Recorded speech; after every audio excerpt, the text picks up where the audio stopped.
We've just witnessed Shin and Heisuki get the best of an invisible man, My body's gone. while Sakamoto beats up an evil reindeer man in under 5 minutes, I tell you why. with the Sakamoto family being able to save the lives of Shin's old family from the lab where he got his powers. Things are spicing up now that the Order has finally uncovered the truth behind the mysterious assassinations orchestrated by Slur. But in this arc, the assassin world is about to get terrorized by 4 escaped inmates that's individually almost as evil as X himself. Let's get started. The next day, the Sakamoto family finally had some relaxation after the stressful museum trip. However, upon returning to work at the Sakamoto convenience store, Shin and Lu could feel the extreme exhaustion in their bodies from the incident in the lab. Shin felt extremely heavy in his own body, and Lu struggled just to pick up pork buns. Sakamoto noticed this and decided that they should all take a break and go somewhere. So, the entire Sakamoto family went on a family outing to the Super Sento public bath Iko We No Yu. Shin whispered to Sakamoto that it was too risky, and because he was still very tired, he couldn't use his mind-reading powers. But Sakamoto just told him mentally that he didn't understand. Sakamoto explained to Shin mentally that in order to reach their peak performance, it was important to take breaks. So, as Shin understood it, this was a top priority mission where the main objective was to rest well. Seeing the way Shin was thinking, Lu asked him if he had a stomachache. They all entered the locker room, and Shin mentioned that it was his first time entering a public bath. Aoi commented that it was unusual. Sakamoto told Shin not to get too excited. The bathhouse concierge complained again, looking bored, because business was always slow at this time on weekdays. Then, suddenly, a customer arrived and paid the entrance fee for 4 adults and 1 child. But when he looked closely at the customer, he was shocked and became nervous because he recognized him. He asked for a moment and carefully checked his wanted photo of Sakamoto to confirm his suspicion. He was shocked to confirm it was indeed him and couldn't believe they lived in the same town. As the concierge Yutaro was sweating profusely, he couldn't believe that a small-time assassin like him had crossed paths with the ultimate legendary assassin, Sakamoto, who had a 1 billion yen bounty while working in their family business. Yutaro wondered if this was his big break as he watched Sakamoto quickly soap his body while Shin happily washed his hair. After this, they went to the jet bath section while Sakamoto shook his head like a dog drying off, amusing 2 curious young boys. Shin was excited to try the jet bath, but Yutaro had installed booby traps and pulled out a remote control to activate them. When Shin pressed the button to turn on the jet bath, Yutaro simultaneously clicked his remote to activate the super powerful jet booster mechanism, which was so strong it blasted Shin far away, shocking and terrifying him while the men watched in amazement. Shin was about to land properly, but he stepped on some soap and tumbled again, crashing hard into a corner. He was convinced that this was how a normal jet bath worked since it was his first time trying one. While his head was still bleeding, he thought it was very dangerous to use. Yutaro was impressed with the strength of his trap and was excited to see how far it would throw Sakamoto. But when he looked, Sakamoto had veins bulging in his arm from gripping his position in the jet bath, enjoying the sensation on his back. Shin was very impressed with Sakamoto, saying his level of relaxation was extremely high. Yutaro couldn't believe that Sakamoto's dense, fat body wasn't even moved a bit by the powerful jet bath. Next, Sakamoto took Shin to the sauna, and Shin still had no idea what a sauna was. Yutaro thought this was another chance to kill Sakamoto and considered him foolish for seemingly wanting to die by entering the sauna. When Sakamoto and Shin entered the sauna, there were flames that made it feel like a huge furnace. Shin's stance showed the intense heat, but Sakamoto stood beside him as if the heat was nothing. Shin couldn't believe the heat level in a sauna was like an inferno, and Yutaro said that the continuous combustion inside would surely turn Sakamoto to ashes. But Sakamoto just sat down and said the sauna's temperature was perfect for him. Shin, whose hair was now on fire, reluctantly agreed. Yutaro became angry and frustrated, questioning how thick Sakamoto's blubber was. Meanwhile, Shin reassured himself, telling Sakamoto that they had endured hotter exercises during their training. Afterward, they left, with Sakamoto carrying Shin, who was still steaming and unconscious. Sakamoto spotted a cold bath and immediately took Shin there. Yutaro had set the cold bath to 1 degree Celsius, making it more of an ice bath, and the extreme cold woke Shin up, who was startled and asked if their cold bath was broken. Sakamoto, however, remained calm, thinking the temperature was somewhat tepid. Next, they went to the waterfall massage therapy area, where Yutaro increased the water pressure to 10 tons and the force through Shin again. But Sakamoto remained seated in an Indian sit position, thinking the pressure was just right. After that, Sakamoto returned to the sauna with Shin, who was now lying face down and unconscious. Then they went to the cold bath again, where Shin just drowned himself. Then they went back to the waterfall for another cycle. After rinsing off, they got dressed, and Sakamoto carried the still unconscious Shin out of the men's section. While eating a popsicle, Sakamoto and Hana were approached by Aoi, who commented that they seemed to have enjoyed their long bath. Hana invited her daddy to play ping pong, while Lu noticed that Shin looked like he was dead. As Hana enjoyed watching her daddy and Lu, who were both good at ping pong, Yutaro became more desperate, unable to think of any other way to kill Sakamoto. He suddenly remembered his father scolding him for not wanting to take over the family business and instead wanting to be an assassin. He now realized that his father was right, that he wasn't strong enough for the career he chose, making it even more impossible to kill a true legend like Sakamoto. Suddenly, Yutaro was surprised by the arrival of 2 guests who knew him and greeted him unpleasantly. One was bald, and the other had a goatee. The bald man confronted Yutaro, asking why he returned to the family's public bath business when he had told them he planned to leave town to become successful. Yutaro rudely responded to the bald man, saying it was none of his business. The bald man slapped Yutaro so hard that his lip burst. He said Yutaro shouldn't talk rudely to his guests.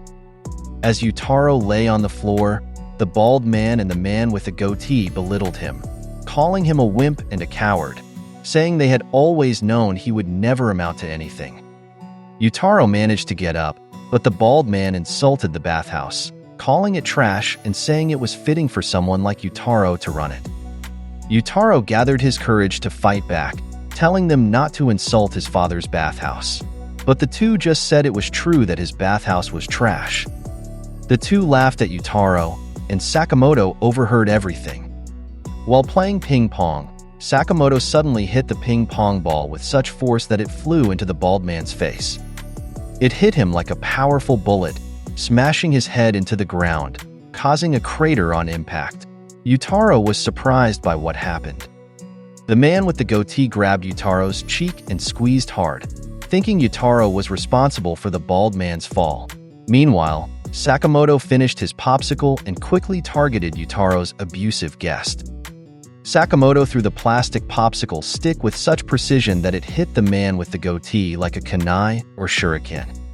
It struck the man's clothing, pulling him quickly toward a vending machine, where the popsicle stick pierced, slamming the man's head and body hard, leaving him hanging there unconscious. The man fell when Sakamoto retrieved the popsicle stick and tossed it in the trash. Yutaro called out to him. Yutaro asked Sakamoto why he saved him, even though Yutaro figured Sakamoto knew he had been trying to kill him in the bathhouse. Sakamoto simply replied that he had no other reason than that he really liked the bath with all its special features. Then the entire Sakamoto family left, with Hana saying the hot spring was fun, and Lu expressing her desire to return. Yutaro was stunned, as it had been many years since he had received a compliment, and it came from a true legend. Because of this, he decided to call his father, wanting to accept his offer to inherit the bathhouse business, and told his father he would give up being an assassin. But his father told him it was too late to pass the bathhouse on to him. The next day at the Sakamoto convenience store, Hana teased Shin because his body had become even heavier. He couldn't believe how intense the public baths were, and because of this, he had failed his mission to get proper rest. After some time one evening, we see Sakamoto, Shin, and Lu very serious as they work together on a plan for a critical mission where they must not make any mistakes. They look tense as they think carefully in front of their laptops. The next day, we see Sakamoto and Aoi on a lunch date inside a cruise ship to celebrate their wedding anniversary. This is the special day they were preparing for, referred to as the critical mission. Shin, Lu, and Hannah stayed behind at the Sakamoto convenience store to take care of it, wishing for the couple's date to go smoothly, especially since Sakamoto has prepared so well for it. Shin remembers the night when Sakamoto suddenly called him for an urgent mission, and he initially didn't know what to think about it. However, both he and Lu knew that when it comes to his wife, Sakamoto takes his duties as a husband very seriously. Lu then asked Shin what he thought Aoi liked about Sakamoto. Shin thought carefully and said it was because Sakamoto is a great fighter, but Lu disagreed, saying she believed it was because of Sakamoto's voluptuous body. Meanwhile, during Sakamoto and Aoi's lunch date, Sakamoto suddenly poured water on the bouquet he had been hiding behind him because he noticed it was wilting, while Aoi felt a bit nervous about their date. The waiter suddenly arrived with their first meal, which was a smoked duck that died trembling in fear because of a lion in the savannah. Sakamoto quickly checked the platter for any bombs but found none. Aoi laughed at him because Sakamoto was becoming antsy on their date without Shin and Lu. A few meters away from Sakamoto's table, two people discussed him, saying he was just a harmless tubby when in front of his wife. Apparently, one of the chefs there was actually an assassin, and his brother, who was the waiter, was with him. He is assassin Seko Zuru, and they were just waiting for Sakamoto to show a moment of weakness. They also knew that many other passengers were assassins targeting Sakamoto, so they had to be thorough with everyone, including Sakamoto's wife. Then, as Sakamoto was about to give Aoi a gift that day, Chef Assassin pressed a button to cut the chain holding the chandelier, which was now falling directly towards Aoi. But with a swift, strong, and accurate throw of a fork, Sakamoto managed to return the chandelier to the ceiling, keeping it hanging above them. As the chandelier swayed, Aoi noticed Sakamoto was fidgety and asked why. But only Sakamoto knew they had enemies targeting them right at that moment, and he was disappointed by this. Sakamoto repeated that he had something to give Aoi, but he was interrupted again by Seko Zuru's next move. Seko Zuru sent another waiter with a small dessert, which irritated Sakamoto, causing veins to pop out on his head. Sakamoto pointed out the flying pelicans outside as a distraction because he sensed the waiter was holding a knife.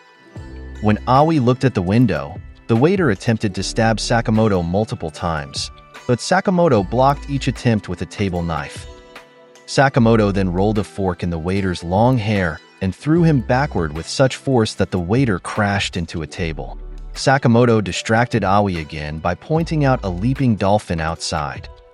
When Aoi looked at the dessert, she wondered what happened to it because it had changed appearance. But Sakamoto said it was just squid ink pasta. Then we see that Sakamoto had actually shaved off half of the waiter's hair. The waiter thought to himself that Sakamoto was too strong for him.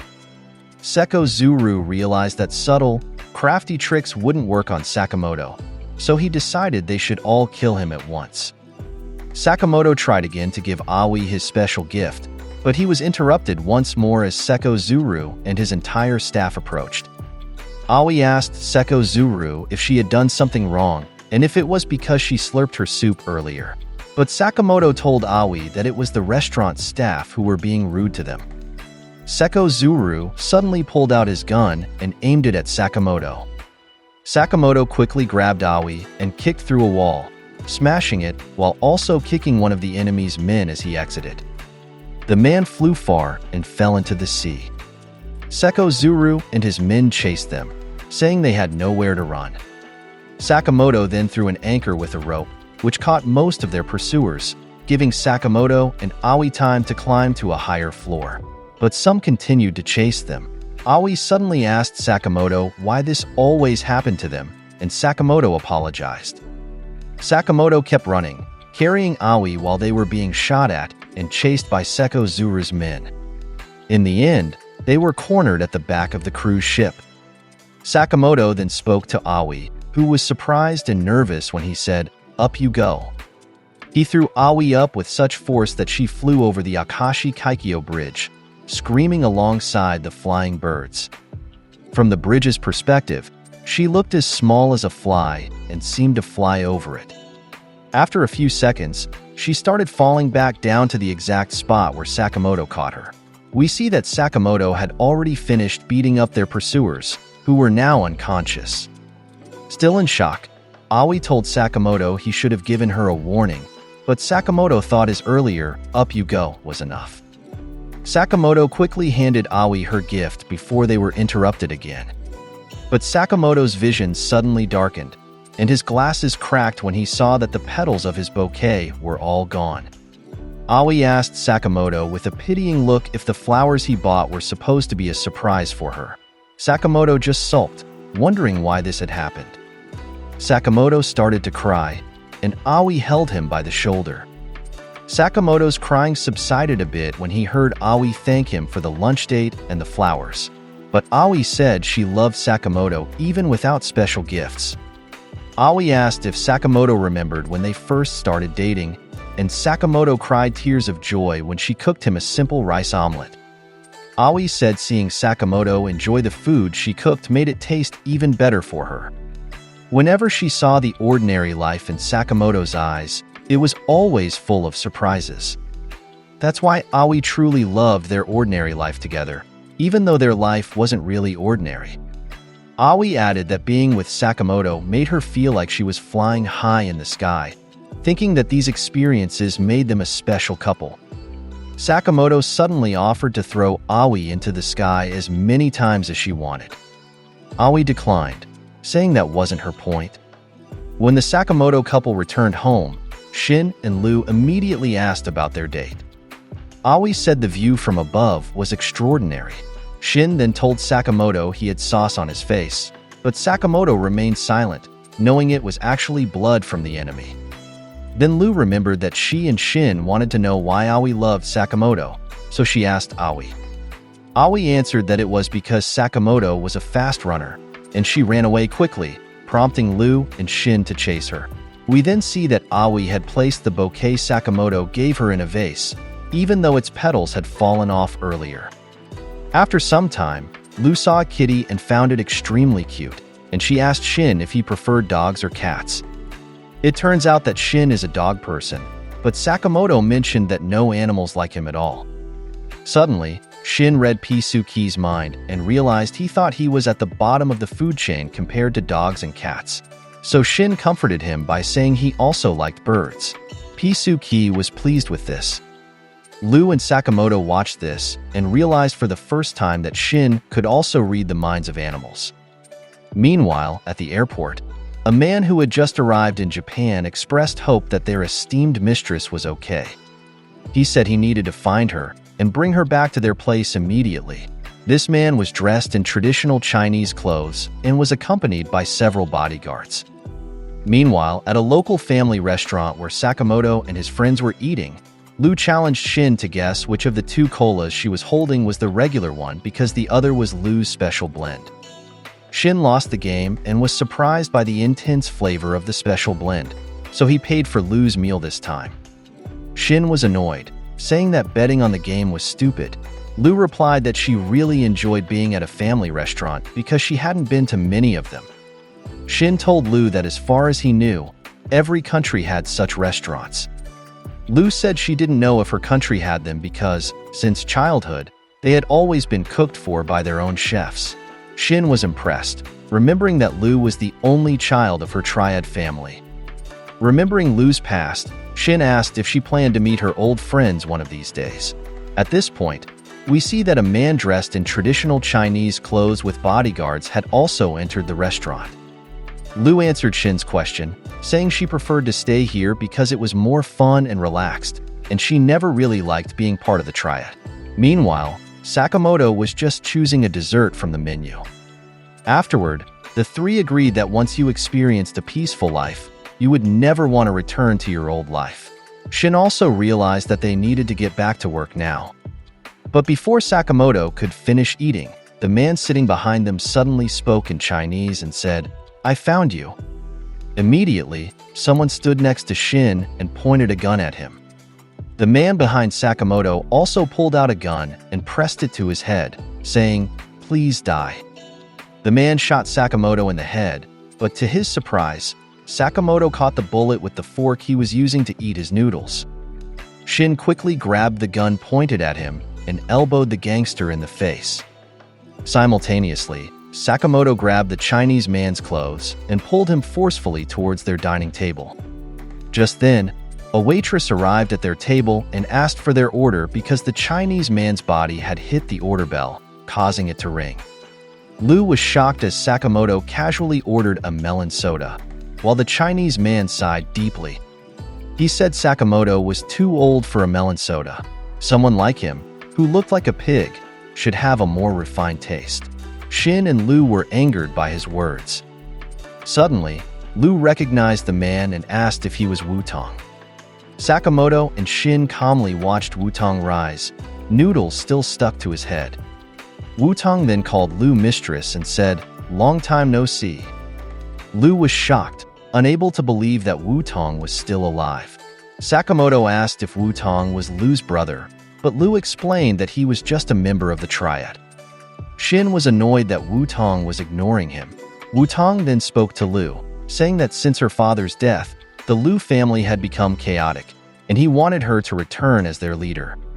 Wu-Tong added that Lu should leave the company of two vulgar and barbaric assassins.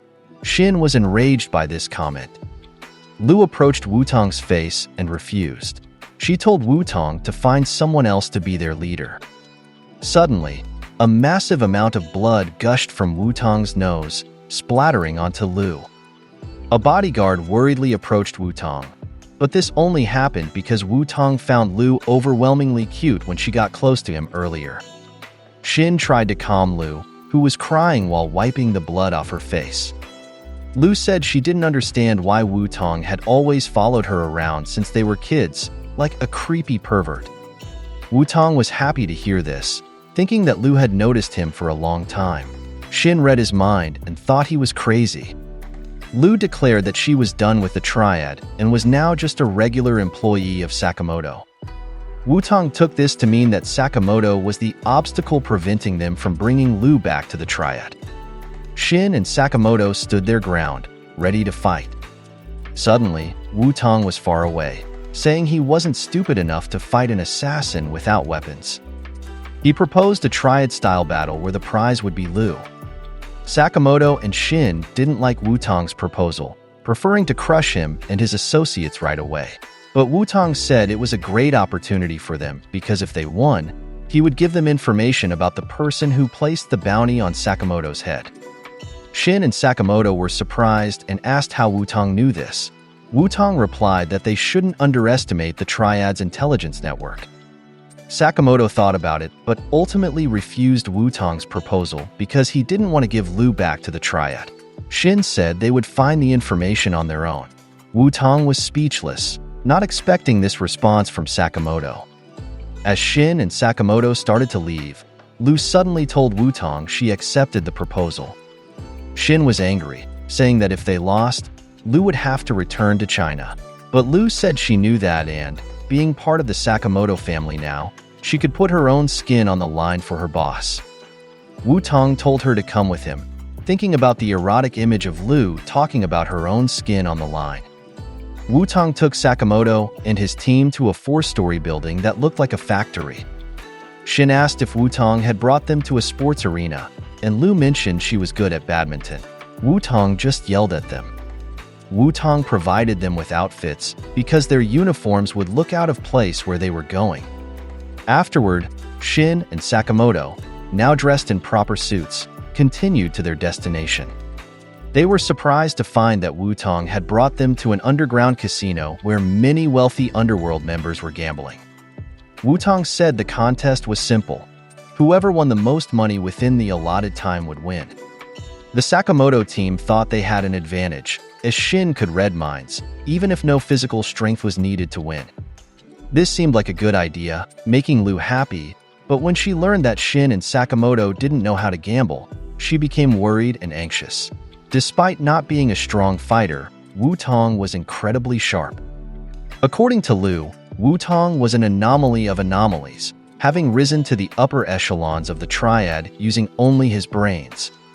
Shin and Sakamoto were shocked as Wu-Tong quickly won 3 million yen at a table. Wu-Tong said he was determined to win their mistress, Lu, and would do whatever it took. But of course, Shin and Sakamoto wouldn't give up easily and seemed ready to fight for Lu. The mission of the Sakamoto family for today is to outsmart Wu-Tong and win chips from him at the casino. Lu regretted not bringing her debit card because they only had a total of 3,500 chips to share for their games, which was all they could afford with the cash they had. Shin mentioned that they still had an advantage because there were 3 of them playing, and they only needed luck in gambling. However, Lu believed that Wu-Tong, as the consigliere of the Lu family, wouldn't propose a contest based purely on luck. Wu-Tong overheard this and agreed. Wu-Tong explained that gambling is designed to look like a game of luck, but in reality, it involves intricate strategies, psychological warfare, and complex calculations. Wu-Tong said that unlike them, who are assassins, those from the triad don't live their lives relying solely on luck. As Wu-Tong spoke, he won big again at his table game. Shin was annoyed by Wu-Tong's arrogant view of them, and Lu deeply regretted accepting the proposal personally. Suddenly, Sakamoto spoke up and said that they, as assassins, are similar. Wu-Tong was puzzled by this. Sakamoto explained to Wu-Tong that in any world, the first ones to die are those who rely solely on luck. So Wu-Tong told them to give their best, as he wanted to see what they could do. Shin was worried because he didn't know any game rules and had left his phone behind when they changed clothes. Lu explained to him that there are 3 types of card games at the casino. Lu advised Shin not to try Baccarat and Blackjack because he was unlucky and those games required luck. In poker, his mind-reading powers would be most useful, but the problem was that he didn't understand the cards. After struggling to explain, Lu stammered. So Shin said there was no use in worrying and sat down at the poker table, thinking he would figure out the game along the way. The bald man with glasses sitting next to him wondered if Shin was an amateur, since he had never seen him before. Another player belittled him, which irritated Shin further, as they thought he was just a sucker who looked like an employee from a cheap convenience store. The dealer announced, "Ante up," and as Shin received his cards, he hesitated whether to look at them or not. His 3 poker opponents made their moves. One raised 200, another called, and the bald man re-raised 400. Lu saw that Shin looked clueless about what was happening.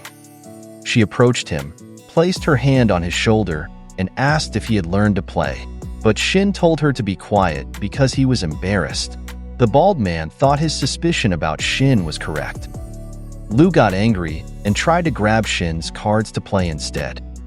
As a result, Shin accidentally dropped his cards, flipping them face up, which shocked his 3 opponents.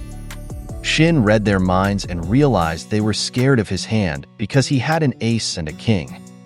The bald man and the others had no idea that Shin could read their minds, so even if they tried to bluff, Shin knew right away.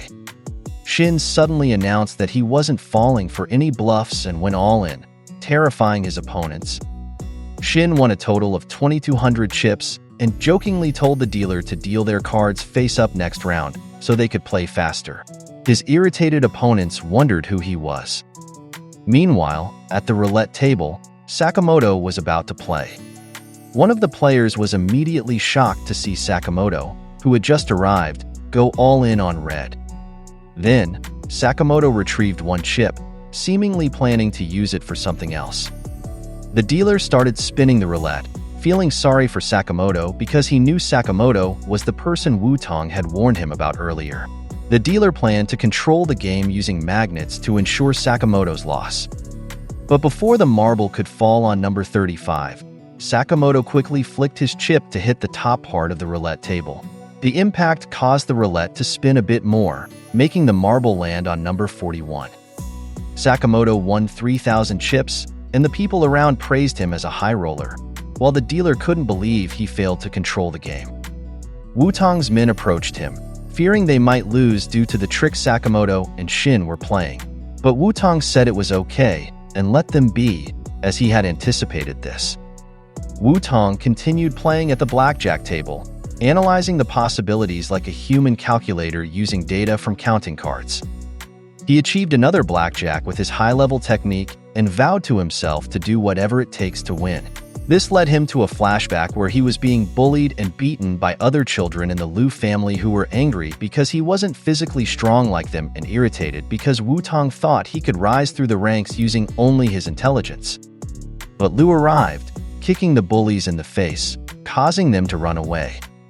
Liu Xiaodang was only 8 years old, and Liu Wu-Tang was 11. This was the first time Liu and Wu-Tang met, and they didn't know they were cousins. Liu asked Wu-Tang why he let the others beat him up.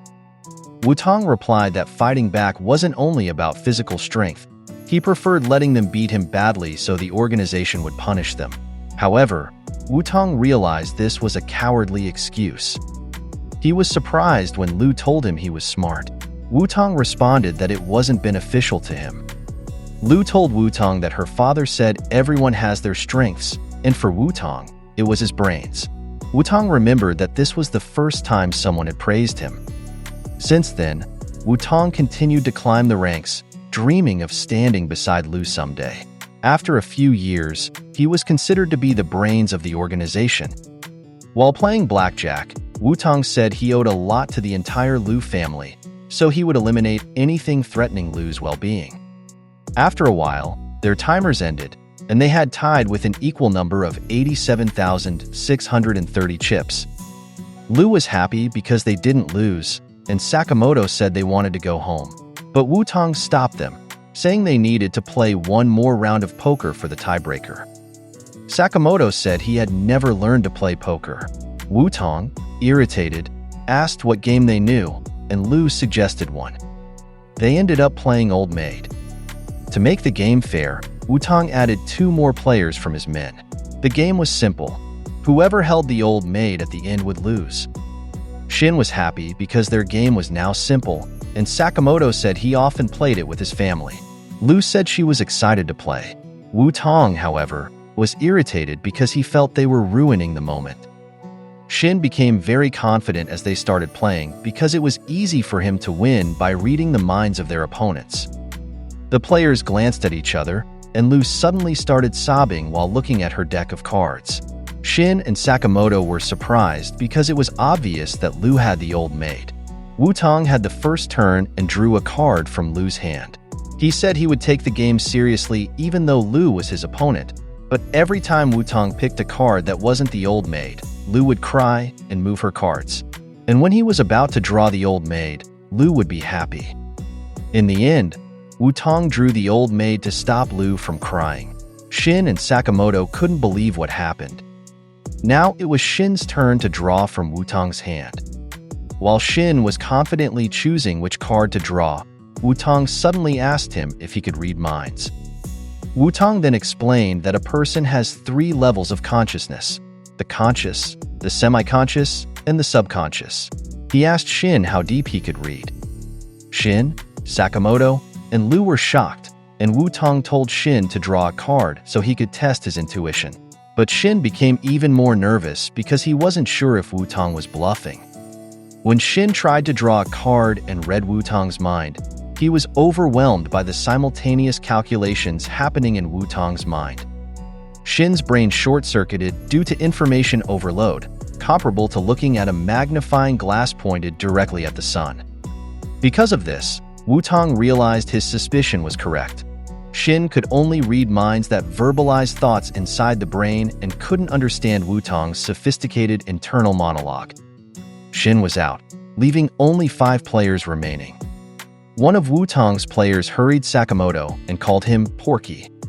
While Wu-Tang's player was saying, "You're taking forever," Sakamoto quickly took his chosen card and, upon seeing it was the Old Maid, returned it to the hand he took it from with incredible speed.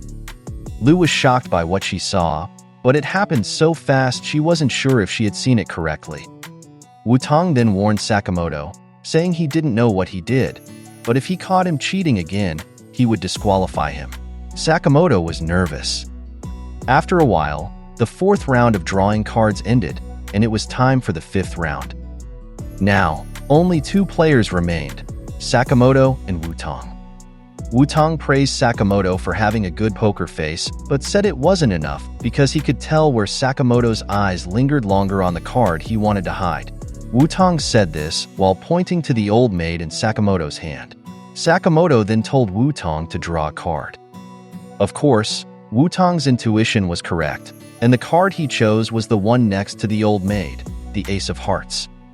But he suddenly couldn't pull it out and was surprised. Wu-Tang pulled with all his strength, even stepping on Sakamoto's lap for leverage, but still couldn't draw it. Sakamoto apologized, saying he had gripped it too tightly. Then Sakamoto quickly switched the 2 cards he was holding while Wu-Tang was pulling. When Sakamoto released his tight grip, Wu-Tang was flung backward by the force of his continued pull. When Wu-Tang got up, he couldn't believe Sakamoto had tricked him. Now it was Sakamoto's turn to draw from Wu-Tang, and Wu-Tang's men were running out of patience, telling their master they wanted to finish everything and shoot Sakamoto. Wu-Tang said he didn't need help and not to come near him, but his men insisted, saying it would be a waste if they lost. Wu-Tang repeated his order to his men. But 2 of Wu-Tang's men didn't listen and suddenly pointed guns at the silent Sakamoto. When Wu-Tang scolded his 2 men, one of them pointed a gun at Wu-Tang. Wu-Tang asked them what they meant by this. The subordinate said they had traveled far to Japan and were tired of Wu-Tang's setup. As Triad members, they should take what they want by force, not by Wu-Tang's complicated methods. All of Wu-Tang's other men agreed, and Sakamoto was puzzled by what was happening, while Lu was worried for Wu-Tang. A gun was still pointed at Wu-Tang's head, and he remembered it was like when he was a child and not accepted by his peers. He wondered if all his past efforts were for nothing. When his subordinate was about to pull the trigger, Wu-Tang said it was typical for a mutiny to cause the demise of the Triad. In Wu-Tang's mind, he thought this was the end for him. Suddenly, Sakamoto spoke and questioned if Wu-Tang would give up so easily, and if he didn't want to impress the woman he loved. Wu-Tang was encouraged by this and realized he still had an option to turn the situation around. He told Sakamoto that he had nothing to do with this. Wu-Tang told Sakamoto that if his men tried to fire their guns, they would blow off their own arms. His men heard this and were shocked and scared. Wu-Tang explained that he had anticipated their insurrection, so he had rigged their guns with explosives before they could betray him. In fear, all his men threw their guns away. With this, Wu-Tang disarmed them all and instructed Sakamoto to take care of his men. Sakamoto quickly knocked out the 2 men behind him while Lu delivered an axe kick to another. This triggered the others to attack. Sakamoto grabbed a billiard cue and balls, sending the balls flying fast and hard at Wu-Tang's men, ricocheting off each other. The man who had pointed a gun at Wu-Tang earlier ran away but was cornered by Wu-Tang. Wu-Tang picked up a gun and fired several shots, scaring but not hurting his traitorous subordinate. Wu-Tang then said that bluffing was the first skill of a gambler. Sakamoto realized that Wu-Tang had lied about the explosives earlier. Wu-Tang told Sakamoto that he had won their contest and wasn't qualified to protect Lu because he exposed his mistress to danger. But Sakamoto replied that he didn't know about qualifications, but he understood Wu-Tang's desire to protect someone special to him. Wu-Tang seemed to understand Sakamoto's words. With the contest over, Shin, who had no idea what had happened, woke up. He panicked about Sakamoto, saying Wu-Tang's thoughts were dangerous, which irritated Wu-Tang. Sakamoto sat down, exhausted, and Lu was pleased with the outcome. The next day at Sakamoto convenience store, everyone returned to work, but now they were joined by Wu-Tang, who was talking about the person behind the bounty placed on Sakamoto's head. Wu-Tang got irritated when he noticed no one was listening carefully to what he was saying, but Lu and Shin told him they could listen while working. They also blamed Wu-Tang for their rush to finish their tasks. Shin suggested that Wu-Tang might want to help them. Then, Shin told Wu-Tang that the apron he was wearing suited him. However, Wu-Tang, who was the Triad Consigliera, responded that if they made him work at the store, they would have to pay him by the hour. Wu-Tang positioned himself at the counter next to Sakamoto and asked if he had heard about the figure known as X. Sakamoto remembered what Nagumo had told him not too long ago and asked Wutong if he was referring to the assassin killer. While attending to a customer buying milk, Wutong said it was good that Sakamoto had heard about X and had no doubt that X was behind the bounty on Sakamoto's head. Shin said they already knew about that, and Lu mentioned that Wutong would be more helpful if he could provide information about X's identity and whereabouts. Wutong replied that no one knew. The three were irritated because they felt they were wasting their time and efforts setting up Wutong's contest. Wutong got angry, saying he wasn't done explaining. Wutong continued his explanation, saying many things about X were shrouded in mystery, but he had uncovered one clue. This piqued the trio's curiosity. Wutong revealed that several days ago, there was a slaughter at a maximum security prison somewhere in Southeast Asia. 4 death row inmates were killed, their faces burned, and an X was painted on the wall with the victim's blood. Lu and Shin wondered what that meant, and Wutong added more information. He had a contact whose job was handling corpses and had recently seen many strange bodies across Japan. One body was full of holes, another had all its flesh shaved off, one was dismembered, and another was compressed into a small ball. Lu was disgusted, and Shin asked Wutong what those had to do with anything. Wutong explained that the 4 corpses he described had the same killing styles as the 4 death row inmates he mentioned earlier. The Sakamotos were shocked by this news. Wutong said this likely meant the 4 faked their deaths to escape prison and were now hiding in Japan. Meanwhile, in the middle of Shinjuku, Tokyo, 4 mysterious men were eating at a McDonald's restaurant, attracting attention because they looked like foreigners, athletes, and martial artists. One of them noticed they were attracting attention. Another was annoyed because his cheeseburger had pickles despite asking for none. The third complained about the small size of burgers in Japan, and the fourth was just laughing. Dump, with large earrings and chest tattoos, had a 180 victim count.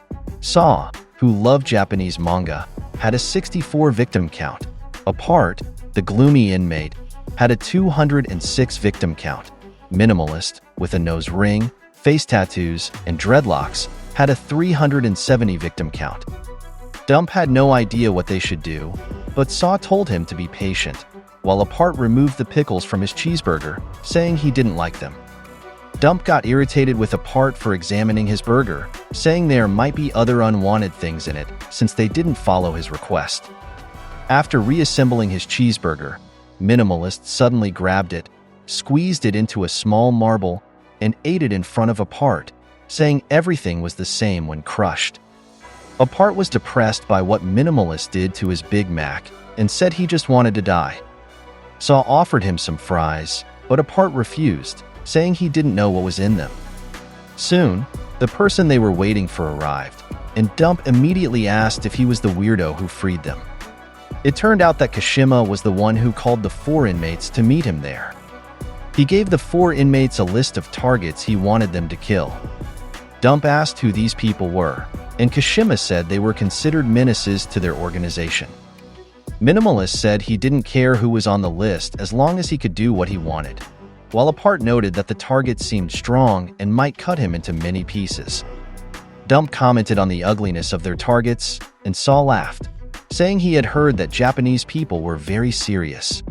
Saw laughed even more and asked Kashima if it was true that a fatso he saw on the list was really considered a menace to their organization. Kashima advised the 4 to exercise extreme vigilance when dealing with anyone on the list because if they didn't, their lives might be cut short. The 4 fell silent, then Minimalist's vision darkened, and he asked Kashima if he was serious about the advice and if that was really what he thought. Minimalist then crushed the entire tray of food into a ball, telling Kashima they would eliminate the targets on the list before the month ended and demanded the next list immediately. If Kashima didn't provide the next list promptly, they would wander around Japan, killing whoever they encountered. The 4 left, leaving Kashima alone at McDonald's. Kashima picked up the balled-up food tray and realized that the 4 inmates didn't kill to live. They lived to kill. They were pure evil. While being stared at by 2 customers who thought he was cosplaying as a deer, he reflected that his master had decided to make him do this because he lost his fight in the lab. So now, he had to trust and observe. That evening at Sakamoto Konbini, Wu-Tang was still talking with the Sakamotos. He explained that he wanted to bring Lu home because of what he had learned about the 4 inmates.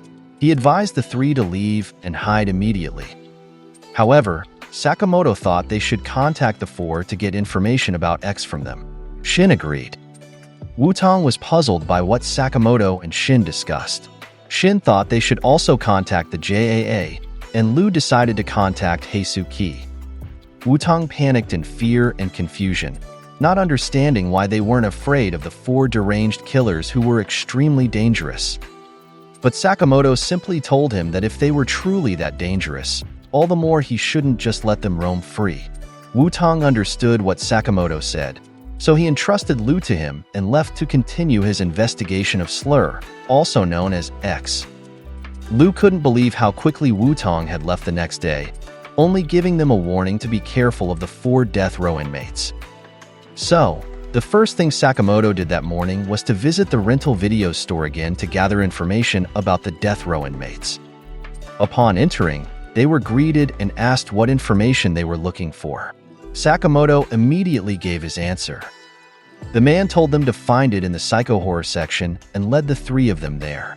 Shin was amazed at the many available videos in this section.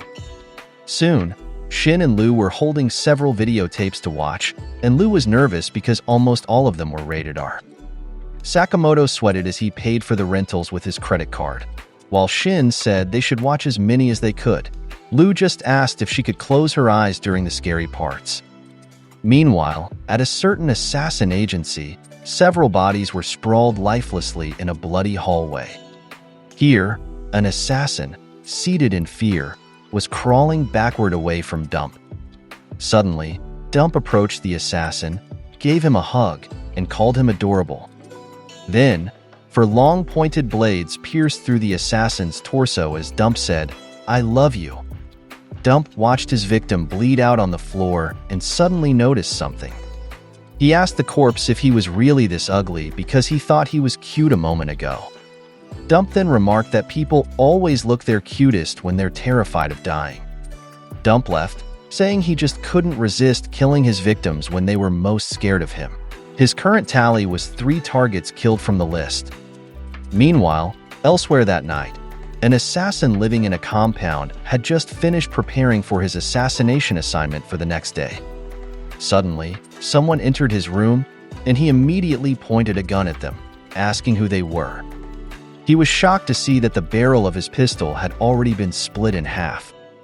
Then, his entire head, torso, and arms suddenly separated, having been sliced by his unwanted visitor. Even his speech bubble of shock was not spared. A part then spoke, saying, "Excuse me," because he needed to disassemble him. After seeing the target's body in pieces, a part finally made sense of the person. He said what truly matters is what's inside a person, while he lined up and organized the pieces of the target's body. Before leaving, a part praised the target's organized space, but became irritated when he noticed a missing manga volume on a bookshelf. He approached it and threw a fit because he couldn't find Volume 7 of the collection. He rushed to a bookstore to buy Volume 7 and quickly returned to place it on the target's bookshelf. After this, Apart felt relieved and thought he might just be a perfectionist. His tally now stood at 1 target killed from the list. Dump and Apart chatted in their encrypted group chat, and Saw replied, saying they were too fast. According to Saw, they were too eager in their work. He said impatience was unattractive. Then, a woman beside him in bed at a motel woke up and asked if he was working. He just put her back to sleep, saying it was nothing. Apparently, Saw hadn't killed any targets yet. According to Saw, killing a target was a waste if they hadn't done background research to really know the person, because savoring a person's final moments was more enjoyable when you knew them well. While choosing from the list who he thought would give him the most interesting final moments, he set his eyes on Sakamoto. The next day, we see Minimalist in an alley, having just killed 5 targets, turning them into balls. He now had a total of 15 targets killed but was still unsatisfied. Due to this, he wanted his next targets to be the S-rank targets from the list. Meanwhile, Somewhere in the city, in an RV, Shishiba was talking to his companion about the new sketchy characters causing a lot of trouble in the country. Nagumo suddenly responded, saying the bad guy Shishiba was referring to sounded scary. It seemed Shishiba now had 4 other order members with him. A tall, cocky man with spiky hair spoke up, saying Nagumo's comment wasn't convincing. An elderly order member was sleeping during the trip, holding his katana. Shishiba noticed Osaragi missed a left turn on their route. Because of this, Osaragi abruptly stopped the RV and reversed to take the missed left turn. Shishiba was puzzled by this because they were on the freeway, but then said it was cool to watch her drive. Due to Osaragi's sudden reversal, the elderly member's head bumped slightly against the window, surprising the spiky-haired member. He scolded Osaragi, telling her to be careful driving as they had an elderly passenger. Osaragi apologized, saying it was Shishiba who told her to proceed. Hyo, the spiky-haired one, said he didn't care if their enemies were death row inmates. What mattered was that anyone causing trouble on their turf was dead meat. Nagumo playfully teased Hyo, saying he heard that line in a movie yesterday, and the character saying it died at the beginning. Shishiba told Nagumo not to anger Hyo. Nagumo pretended to be innocent. Then, Shishiba reminded Osaragi to use the turn signals. Shishiba wondered what Slur was thinking and why he took in amateurs like the 4 deranged killers. He couldn't understand Slur's decision. Osaragi said each of the 4 death row inmates could be challenging opponents because of their lack of morals, ethics, and conscience, as they had no breaks when it came to killing. Shishiba remarked that Osaragi also had no breaks when it came to killing, but Osaragi disagreed. Then, a fly entered the slightly open window of the RV, buzzing past their sleeping elder. Hyo, Nagumo, and Shishiba panicked, shouting at Osaragi to duck. As the elder slept, he quickly unsheathed his katana and performed a rapid 360-degree slash, cutting through the entire top half of the RV. The 4 order members were shocked and scared by this, but they had no choice but to keep driving and let the top half of the RV fall off and drag along the road. Nagumo commented that they had a companion with no brakes. Shishiba said it was the opposite. His gas pedal was to the metal, meaning he floored his gas pedal. The elderly man's name was Takamura. Along with the top half of the RV, a large freeway sign also got caught in his 360-degree slash and collapsed. The order felt confident because if there were 4 enemies, that meant less than 1 target each. Then, Osaragi suddenly invited Shishiba to eat pork cutlets for luck. Shishiba told her she was back to her superstitions. Meanwhile, at the video rentals theater room, where the Sakamotos were watching movies, Shin was surprised to see that Sakamoto was already asleep, having finished 4 popcorn tumblers. Lu continued watching, saying it was just gore and not scary. The next day, we see Heisuke currently aiming with his scope, and his target is Sakamoto. He fires numerous special ricochet bullets at Sakamoto using his sniper rifle, but Sakamoto seems well prepared, moving at incredible speed to dodge them all. The events happened so quickly, but what really occurred is that Sakamoto was actually catching the bullets using only chopsticks. Heisuke and Pisuke were very impressed because Sakamoto managed to catch 99 consecutive bullets, only missing 1.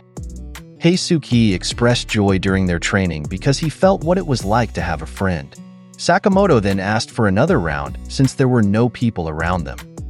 Suddenly, Shin arrived and praised Sakamoto. Heisuke greeted him, and Shin told Sakamoto that it didn't matter how many times he trained because if he ended up dying in the end, he would just die anyway. Then Shin suddenly drew a blade and quickly attempted to stab Sakamoto in the face. However, Sakamoto easily stopped his arm and asked what Nagumo wanted. At this moment, Nagumo's disguise vanished, and he was pleased that Sakamoto recognized him even though he was disguised as Shin. Heisuke then shouted from above, saying that Shin's vibe was different today. Nagumo mentioned to Sakamoto that he heard Sakamoto was actively seeking information about the death row inmates hired by Slur. Sakamoto asked Nagumo what if that were true. Nagumo just said that the order had already begun taking action on this and that the shop clerks should not interfere. Sakamoto pondered over what Nagumo said but ultimately refused, stating that nothing would change if they didn't act. However, Nagumo added that he was only giving Sakamoto a warning because they were friends. Sakamoto informed Nagumo that he knew the order planned to kill the inmates but requested to obtain information about X from the inmates before they were killed. Nagumo told Sakamoto he was naive if he planned to capture the inmates alive, and also mentioned what their enemies truly thought of Sakamoto now. Nagumo showed Sakamoto a copy of the list of targets given by Kashima to the death row inmates, and Sakamoto was shocked to see that he was ranked only B, while Nagumo was ranked S. Meanwhile, Shin and Lu went together to a home appliance store to run some errands. Shin was irritated with Lu because she kept stopping at the pet section to look at the cute kitties. They were there to buy materials to reinforce the Sakamoto konbini because it had sustained many holes lately.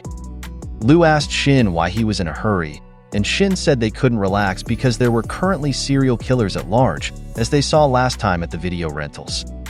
Lu said she trusted Sakamoto, but Shin replied that his point was that he didn't want them to be a burden to Sakamoto. They couldn't just coast along in their journey with Sakamoto, so they needed to get stronger. Shin got annoyed because Lu wasn't listening and was just playing with a kitty. Suddenly, the caretaker offered Shin to hold a cute dog. Shin declined because he was in a hurry and not interested in the dog.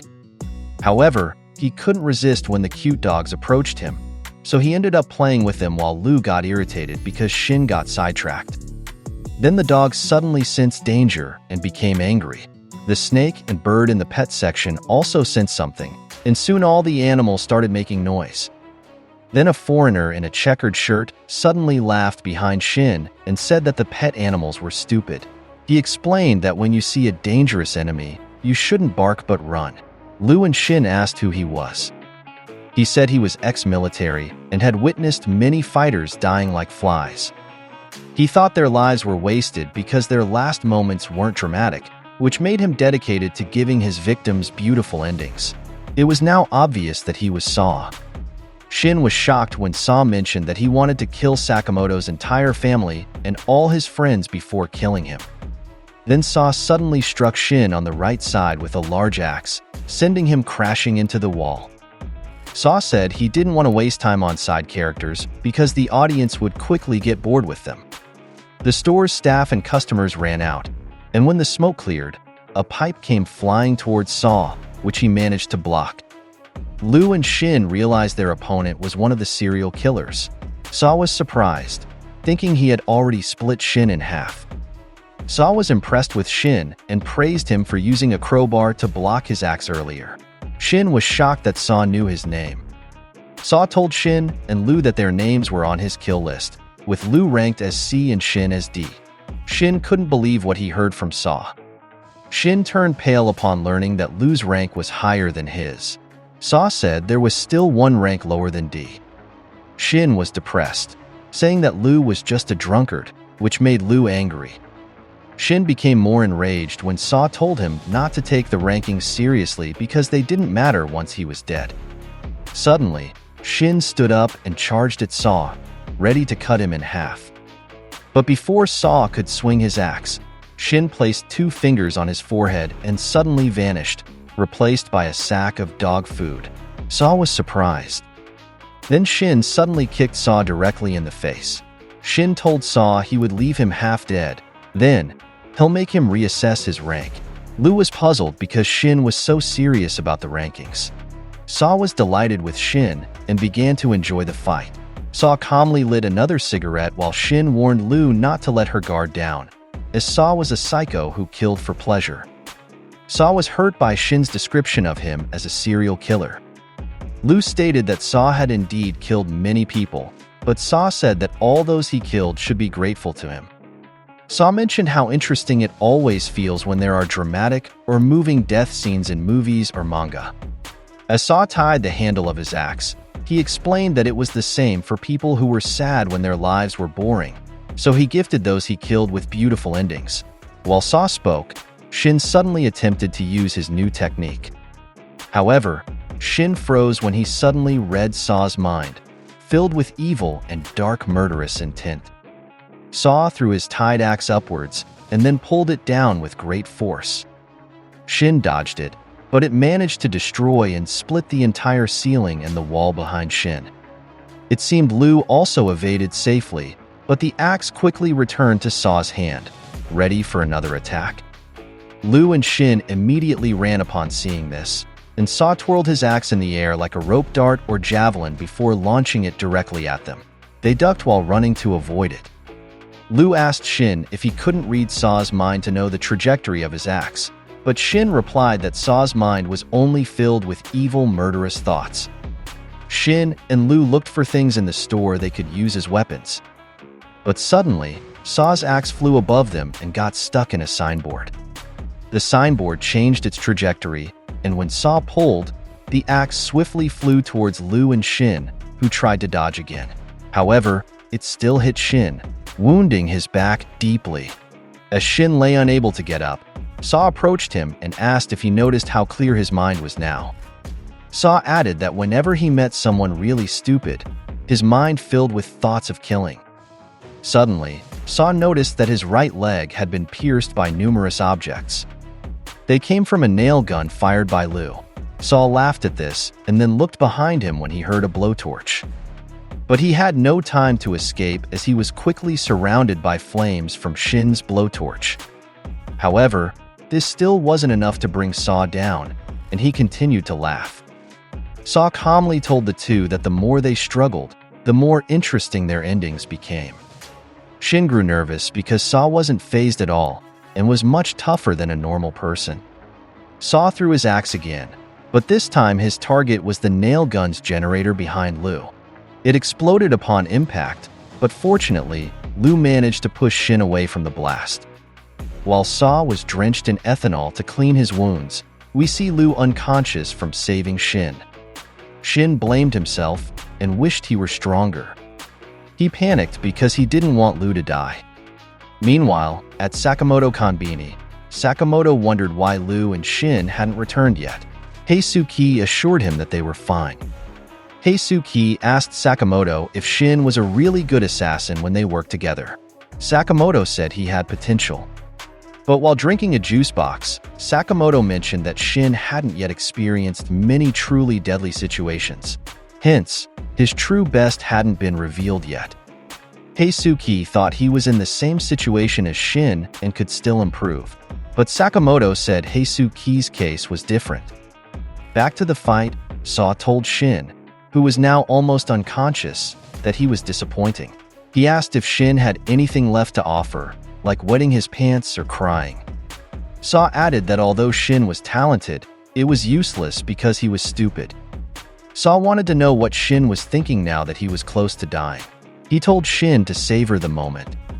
But Shin only thought that he couldn't do nothing. Then Shin was shocked because Saw suddenly said that after killing him and Lu, he would go after Sakamoto's family next. Saw said he would give Sakamoto a spectacular ending because he had a family and could kill Sakamoto after killing his wife and child first. This made Shin hear things in reverse and see double, and he suddenly saw Saw's axe coming at him. But because he remembered and thought of Sakamoto, it seemed like he unlocked a power. Suddenly, he was standing behind Saw, who couldn't believe Shin had dodged in his condition. But Saw shrugged it off and attacked Shin again. But before Saw could move his arm to attack, Shin suddenly stopped his arm. Then we see Shin's eyes glowing as he told Saw he could see his future. Next, Shin gave Saw a barrage of punches.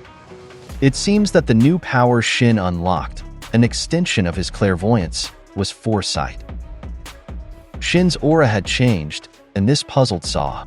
He felt Shin's vibe was completely different now. Meanwhile, Lu was lying on the floor, concerned for Shin. Saw used his axe to attack Shin, but before it could hit his head, Shin had already counterattacked. Saw was shocked that he couldn't land a hit on Shin. He wondered if Shin had lightning-fast reactions, but it wasn't that. It seemed like Shin wasn't reacting at all. Saw noticed that it appeared as though Shin could see the future.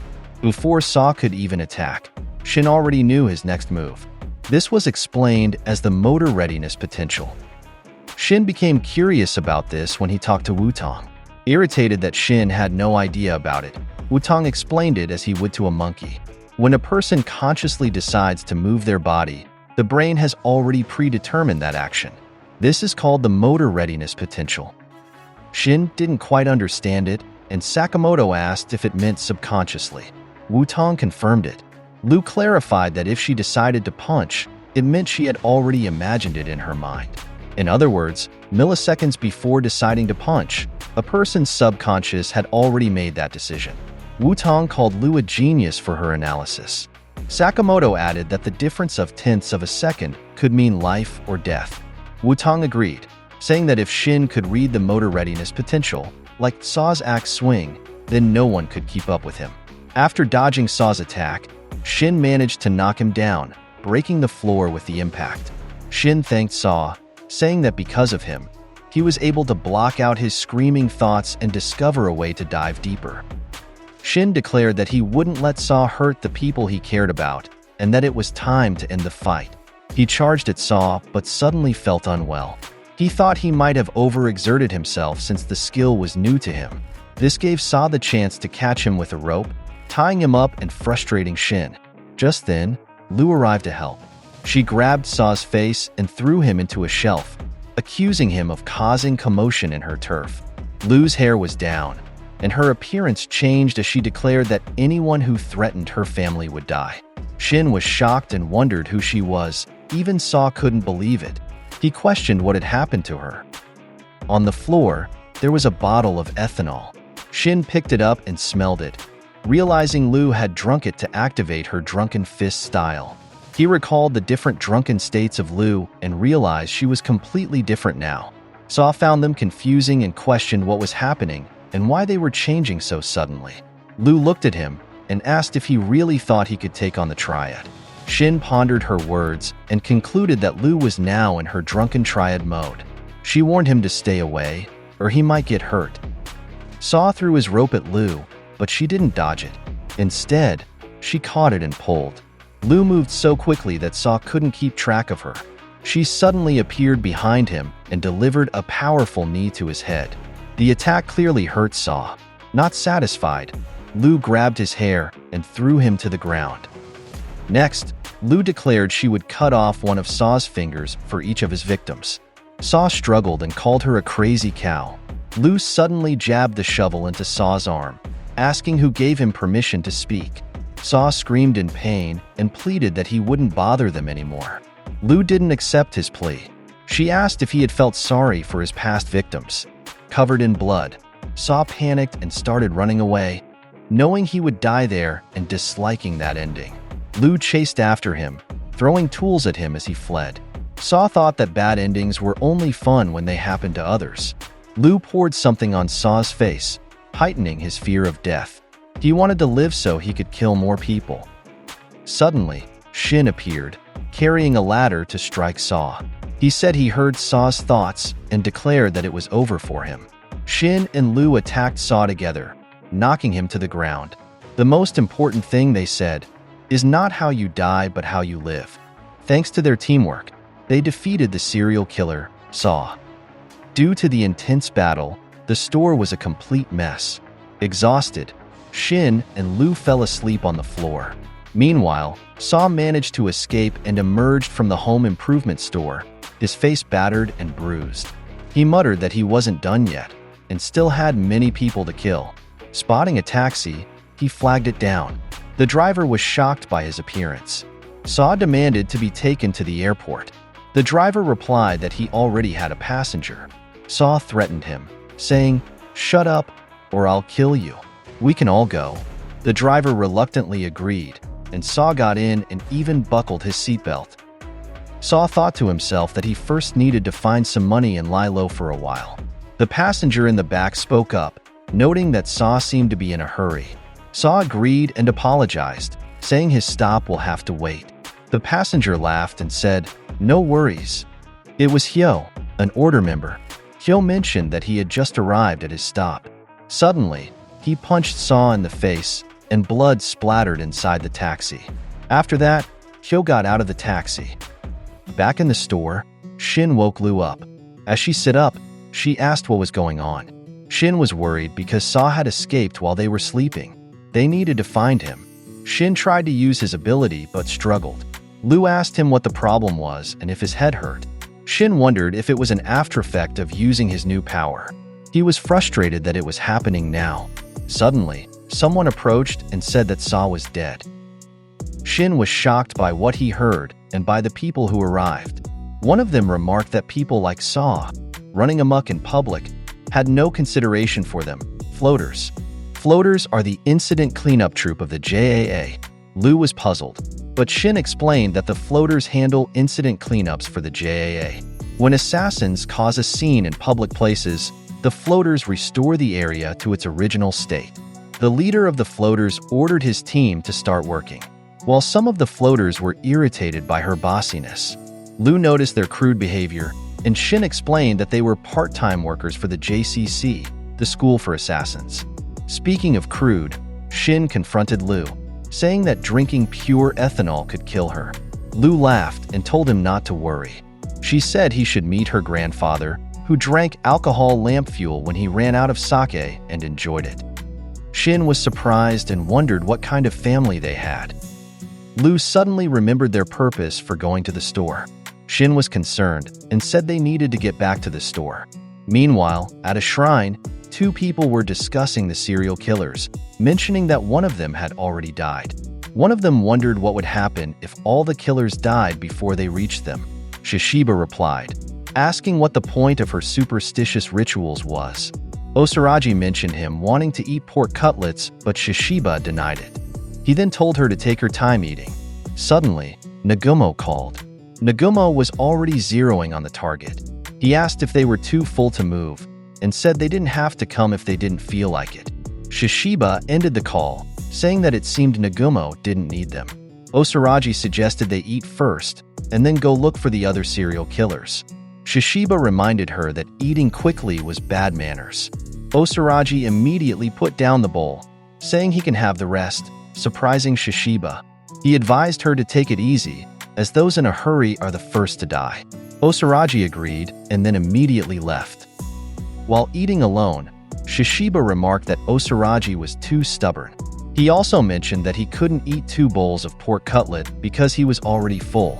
He noticed something in his food and was clearly irritated. He couldn't believe what Osaraji had done and shouted, asking why there were onions in it. Meanwhile, Osaraji went straight to the shrine and rang the bell. She was delighted and wondered what she should wish for. She thought to herself, hoping she could kill a serial killer. Suddenly, Dump, one of the serial killers they were looking for, appeared beside her. She extended the spike in her hand and attacked Osaraji. The force of her attack was so strong that she was thrown into a wall, which shattered. Dump wondered why people closed their eyes when they prayed. Osaraji seemed unhurt by the attack and was impressed by Dump's speed. She blocked the attack with a 10 yen coin. Standing up, Osaraji said that her prayer had been answered. Well, Dump exclaimed, saying that she was facing the ugliest mug on the list. Osaraji, with a poker face, asked if she knew how to thank the gods in Japan. Dump was surprised when she suddenly disappeared from her sight and reappeared behind her. She grabbed her hair and smashed her head into a statue, breaking it with the force. Osaraji then performed a double bow and said there should be 2 bows. Next, she clapped twice while hitting Dump forcefully in the face, saying 2 claps. Dump, now bleeding, had her head shoved into the offering box by Osaraji, who added 1 bow. Osaraji then remembered that the offering should come first. Dump was clearly not pleased and decided that she would give Osaraji a makeover. Meanwhile, Shishiba wondered where Osaraji had gone. Dump prepared to attack, extending the spikes from her body. Meanwhile, Osaraji thought of Echidna because of her appearance. In the name of the order, Dump had to die, she said. Dump called them savages and attacked Osaraji with her spikes, insisting that all she ever did was fall in love. For that, she was arrested and sentenced to death. Isn't that cruel? She also pointed out that Osaraji was a killer too, questioning who she was to judge her. Osaraji replied that she wasn't judging anyone as she opened her suitcase. She added that if a bug entered her home, she would kill it. It was that simple. She considered the JAA her home, and the order was the fly swatter. Dump was irritated by this and attacked again, but Osaraji managed to dodge. This time, Dump tried to grab the suitcase Osaraji was carrying. She asked if that was her weapon and threw it outside, destroying the wall. She then asked what the problem was and why Osaraji wasn't attacking. Did it mean she couldn't approach her without that bag? Osaraji, meanwhile, counted the spikes on Dump's body, 2 on her hands and 6 on her body. Curious, she asked if that was where Dump hid them, noting they looked like back scratchers. She wondered if the spikes were hidden in Dump's bones. Osaraji thought about her next move, not wanting to get close because she hadn't brought any band-aids. As she backed up, she bumped into a Buddha statue behind her. Dump mockingly asked if she was going to pray now, like she had done earlier. Surprisingly, Osaraji suddenly kicked the head of the statue, saying it was in the way.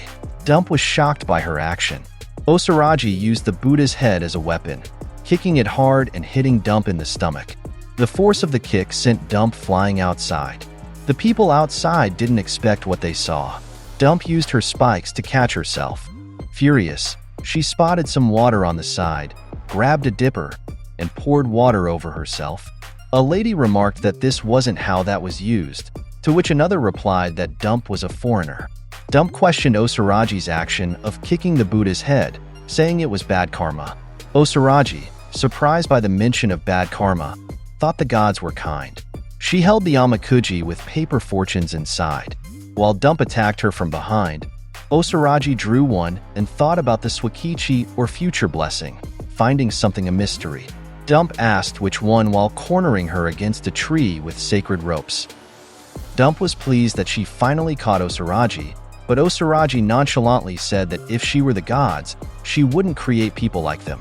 Her face remained expressionless even with a spike in her hand. Dump insisted that she should be scared and called her an ugly thing. Osaraji added that the gods were too kind. She then slid her hand down Dump's spike until she grabbed at her hand, stating they needed to maintain order instead. Dump was utterly shocked. Osaraji declared that dirty serial killers like her didn't need to pray. When Osaraji kicked Dump in the face, Dump thought that her love had always been one-sided. She recalled her childhood when she liked a pet and suddenly killed it. Was it a sin to want to keep someone for herself? When she grew older, a man confessed his crush on her and asked if she would be his girlfriend. Dump agreed, saying she also had a crush on him. But in the end, she killed him too because she wanted the person she loved to only have eyes for her. We then see other people who loved Dump, including friends and family, but she killed them all. She said terror was the most fitting. When they were afraid of her, she got their full attention. It was strange, but she wondered why. After all, she still felt empty. Once they died, they felt nothing.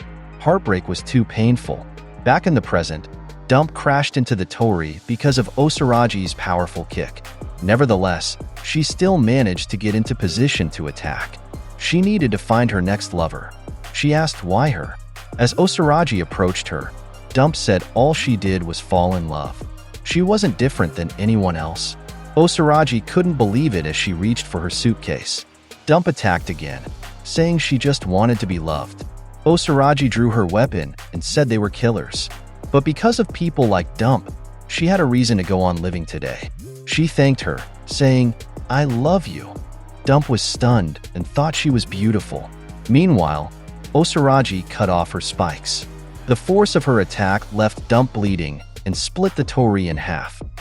Back to Shin, who was begging Sakamoto to stop. He asked why Sakamoto was doing this. Sakamoto said he will hold Shin, so they should go ahead and do it. On the side, Lu was laughing, watching, and recording a video. There was a large needle, the reason why Shin was struggling and screaming. The old woman told him to relax, as it was just acupuncture. After their fight with Saw, they went to Sakamoto's favorite holistic healer, Granny Mia. She said she could hardly recognize Sakamoto, adding that she never had a client as fat as him. While they were chatting, Lu was teasing Shin, so he told her not to touch the needles on his back. Shin complained to Sakamoto, asking him to make Lu stop. Meanwhile, Granny Mia said she didn't usually treat ex-assassins. Sakamoto replied that she was the only doctor he trusted. Lu asked if it hurt, and Shin said it felt weird because his body was so relaxed. Sakamoto mentioned that Granny Mia knew exactly what she was doing. She was a legendary holistic healer for assassins. Shin was surprised by this. Sakamoto continued, saying Granny Mia was known as God Hands in the assassin world. No matter what kind of battle wound you had, if you went to her, she could fix it. Granny Mia added that this was true as long as they weren't dead, of course. Lu was impressed by this. Shin asked Granny Mia how long the needles would stay in his back. She was annoyed by Shin calling her Granny, as she was only 98 years old. She told him he had to stay there for at least a day. Shin didn't expect to be lying there the whole day. Granny Mia explained that when he used his new power, it was like holding his breath and sprinting.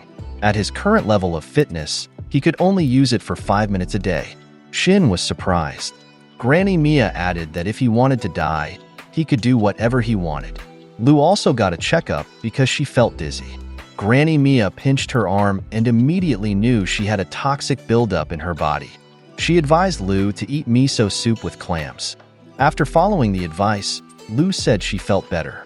Shin commented that Lu just had a hangover.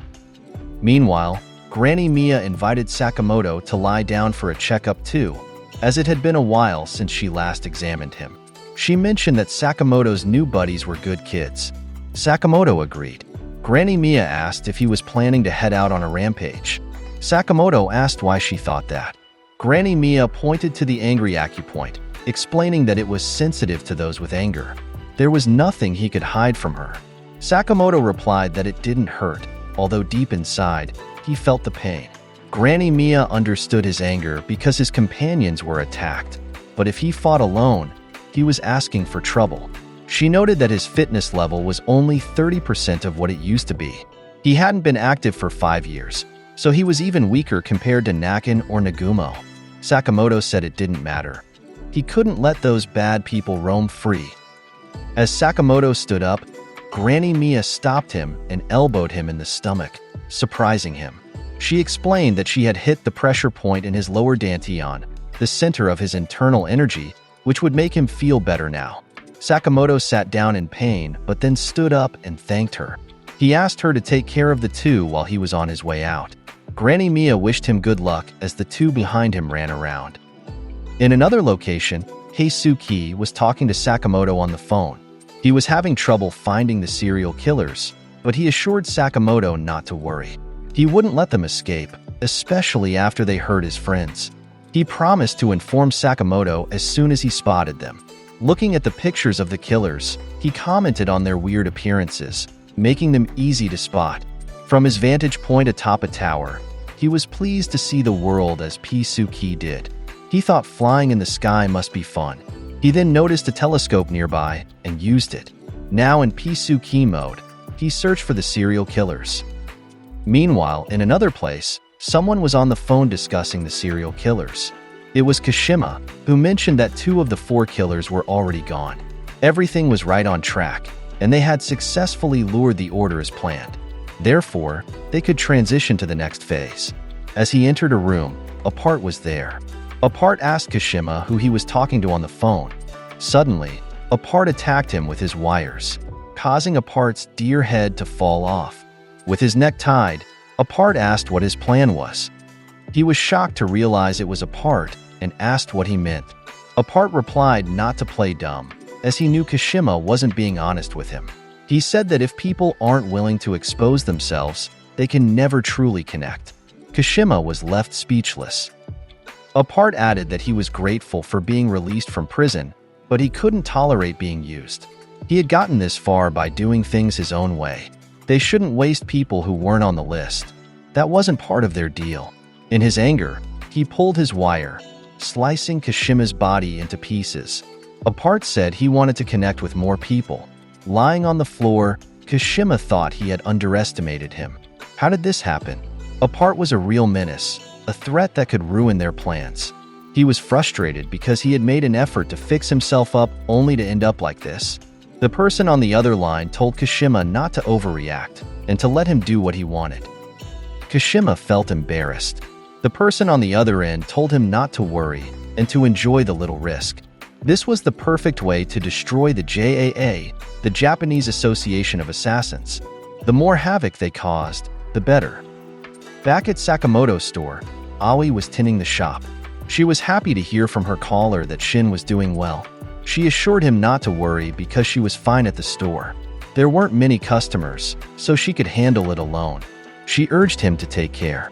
When a strange-looking man suddenly walked in, she ended the call. Aoi welcomed the man and asked if he needed help finding anything. The person she had been speaking to was her husband, Sakamoto. The customer was Minimalist, one of the death row inmates. He asked where Taro Sakamoto was. Aoi replied that her husband had gone out to see a holistic healer. Suddenly, Minimalist fell silent and then said she shouldn't lie to him. He hated being lied to the most.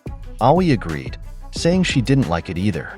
He said, "She's not understanding the situation." And so, Minimalist, unimpressed, reached for the cash register, crushed it, and rolled it into a small ball. Aoi was shocked and asked what happened to the money inside. Minimalist just rolled the ball and then effortlessly sliced the table in half. He destroyed the counter to get closer to Aoi and greeted her with a menacing hello. He grabbed Aoi by the throat and asked if she understood now. Aoi struggled to get free. Minimalist demanded to know where Taro Sakamoto was. If she was hiding him, he threatened to crush her into a ball. He insisted she cooperate. Suddenly, Aoi targeted his elbow, surprising Minimalist. She grabbed his dreadlock and stabbed him in the neck. Minimalist couldn't believe it. How had she done it? Aoi was annoyed by the mess he made. Then, it was revealed that it was actually Nagumo disguised as Aoi. Laughing, Nagumo said he was just kidding. He realized Minimalist hadn't died yet because the knife he used was just a toy. Shocked, Minimalist remembered that Nagumo was the S-rank guy from their list. He wanted Nagumo dead because he hated liars the most. Nagumo placed his hand on Minimalist's shoulder and said that wasn't going to happen. Minimalist was surprised. Nagumo clarified that he was in charge of the store. Flashback to when Sakamoto asked Nagumo to watch over their store because he was worried about his family. Nagumo was annoyed and didn't want to do it, but Sakamoto reminded him that he owed him a favor. So, Nagumo had no choice. He requested to be paid for watching the store, and Sakamoto agreed. Back to the present, Nagumo explained that his friend had asked him for a favor, so he couldn't refuse. He then opened his case. Meanwhile, at the tower, Heisuke was amazed because the floor was made of glass. He showed it to Pisuki, who seemed to scold him. Heisuke responded that he knew that and wasn't just playing around. His grandmother always said that if he couldn't find what he was looking for, it was usually under his nose. As he looked down through the glass floor, he saw something. A part was down below, still muttering about wanting to connect with more people and understand everyone. He approached a man and asked what he was thinking. The man couldn't understand him, so a part repeated the question, asking what he was thinking. The man, feeling creeped out, asked what a part's problem was. A part asked if he could see inside the man. Meanwhile, Heisuke was thrilled because he had found him. He thought his grandmother was right. He suddenly shattered the glass floor and aimed his rifle. When he fired, the bullet ricocheted off the shattered glass and hit a part directly. The man was stunned, but surprisingly, he didn't fall and caught the bullet with his hand. This was unexpected for both him and Heisuke, who was impressed that a part had blocked the bullet. Heisuke thought it was like something Sakamoto would do. As he noticed the shattered glass, Hisu wondered how much it would cost to fix. Then, Pisuki noticed an enemy outside, drawing Heisuke's attention. Using his wire, a part climbed up. He broke through the glass wall, causing Heisuke to run in fear. At the end, Heisuke took a stance to shoot, but was shocked to see that his rifle was split in half. He didn't expect this. A part commented that he liked threads because they symbolized the connection between people. Heisuke was startled when a part used his wire to bind him tightly, making him unable to move. His cheek was cut, causing it to bleed. A part found it odd because, for some reason, Heisuke looked beautiful on the inside. Heisuke suddenly felt at ease, which puzzled Apart. Heisuke mentioned that he was lucky because help was nearby. The elevator behind him dinged, revealing Sakamoto as its passenger. Sakamoto immediately attacked and punched Apart with great force. He apologized to Heisuke for the wait, but Heisuke thanked him, knowing that Sakamoto would notice his bullet signal. Heisuke alerted them that Apart was getting up again. Apart mentioned it had been a long time since he was punched like that. If Sakamoto could hit like that, then maybe he could understand him. Sakamoto said he'd take care of it since he was feeling pretty light today. Let's switch back to Sakamoto's store, where Nagumo and Minimalist are. Minimalist boasts that he's killed 432 people, yet he still feels bored. He asks if Nagumo can satisfy him. Nagumo laughs at him for keeping count of his kills and jokes that Minimalist doesn't seem like the conscientious type. This annoys Minimalist, who slams the shelf next to him. Nagumo warns him not to make too much of a mess, or Sakamoto will scold him later. Minimalist is surprised to see Nagumo on his phone. Nagumo says he's just borrowing it to look for X's number, commenting on how Minimalist doesn't seem to have many friends. Minimalist wonders how Nagumo got his phone. Nagumo replies that he left himself wide open. Then he starts checking Minimalist's browsing history, further irritating him. Enraged, Minimalist asked him to hand it back. He tips over the shelf Nagumo is sitting on. Nagumo mocks him, asking if he's worried about his privacy or something. This infuriates Minimalist even more, causing him to rip off a part of the shelf and roll it up, using it as a weapon against Nagumo. The force of Minimalist's throw destroys several shelves in the store. Meanwhile, outside, an old woman walking by comments on how lively it is inside. Minimalist is shocked when the dust settles to find that Nagumo has vanished. He wonders if Nagumo just ran away, but since his bag is still there, Minimalist knows he's hiding somewhere inside. He used the crushed ball to knock over another shelf and force Nagumo out of hiding. He checked the freezer and chiller, demanding to know where Nagumo was and why he didn't want to fight. He called Nagumo a coward to provoke him. Suddenly, on the other side of the glass, there was another Minimalist staring at the original.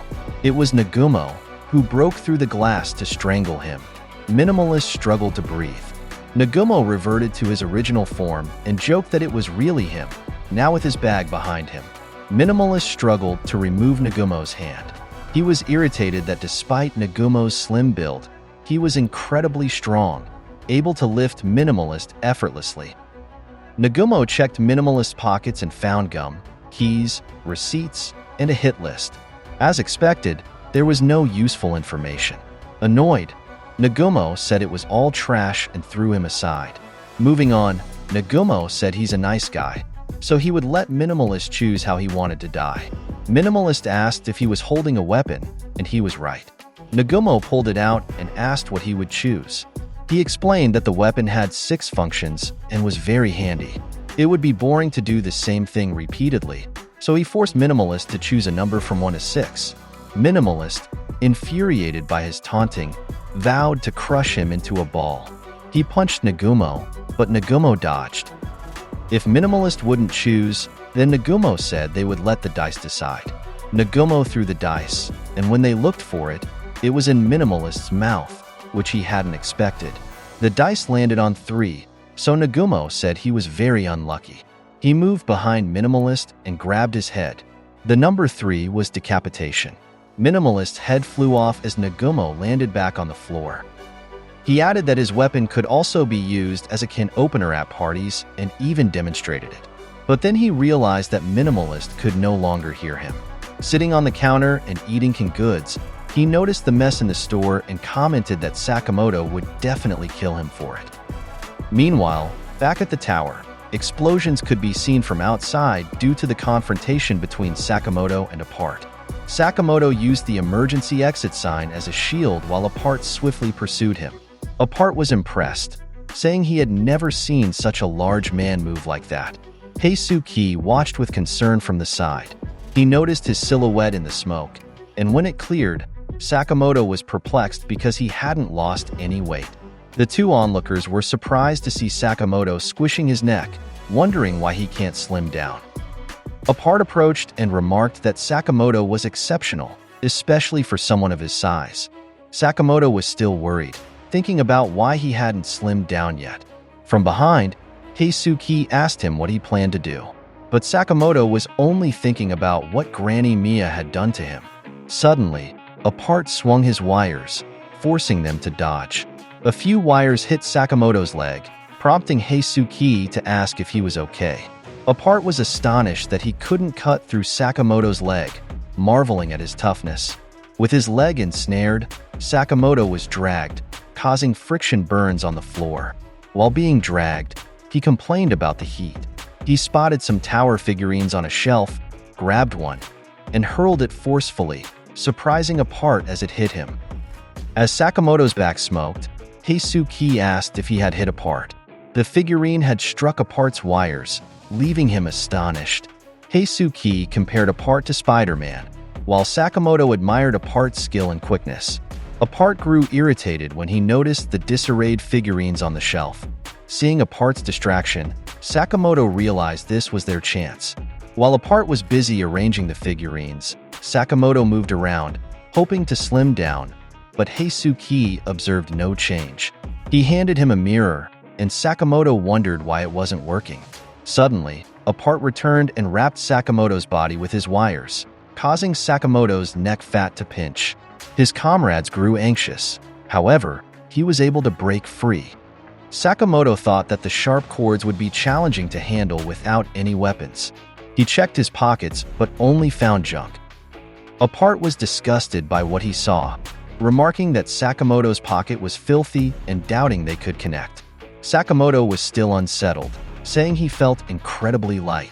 Back at Mia Clinic, Lou was curious about Granny Mia's statement that Sakamoto was only at 30% of his former strength. Granny Mia clarified that this was only when Sakamoto was in his fat form.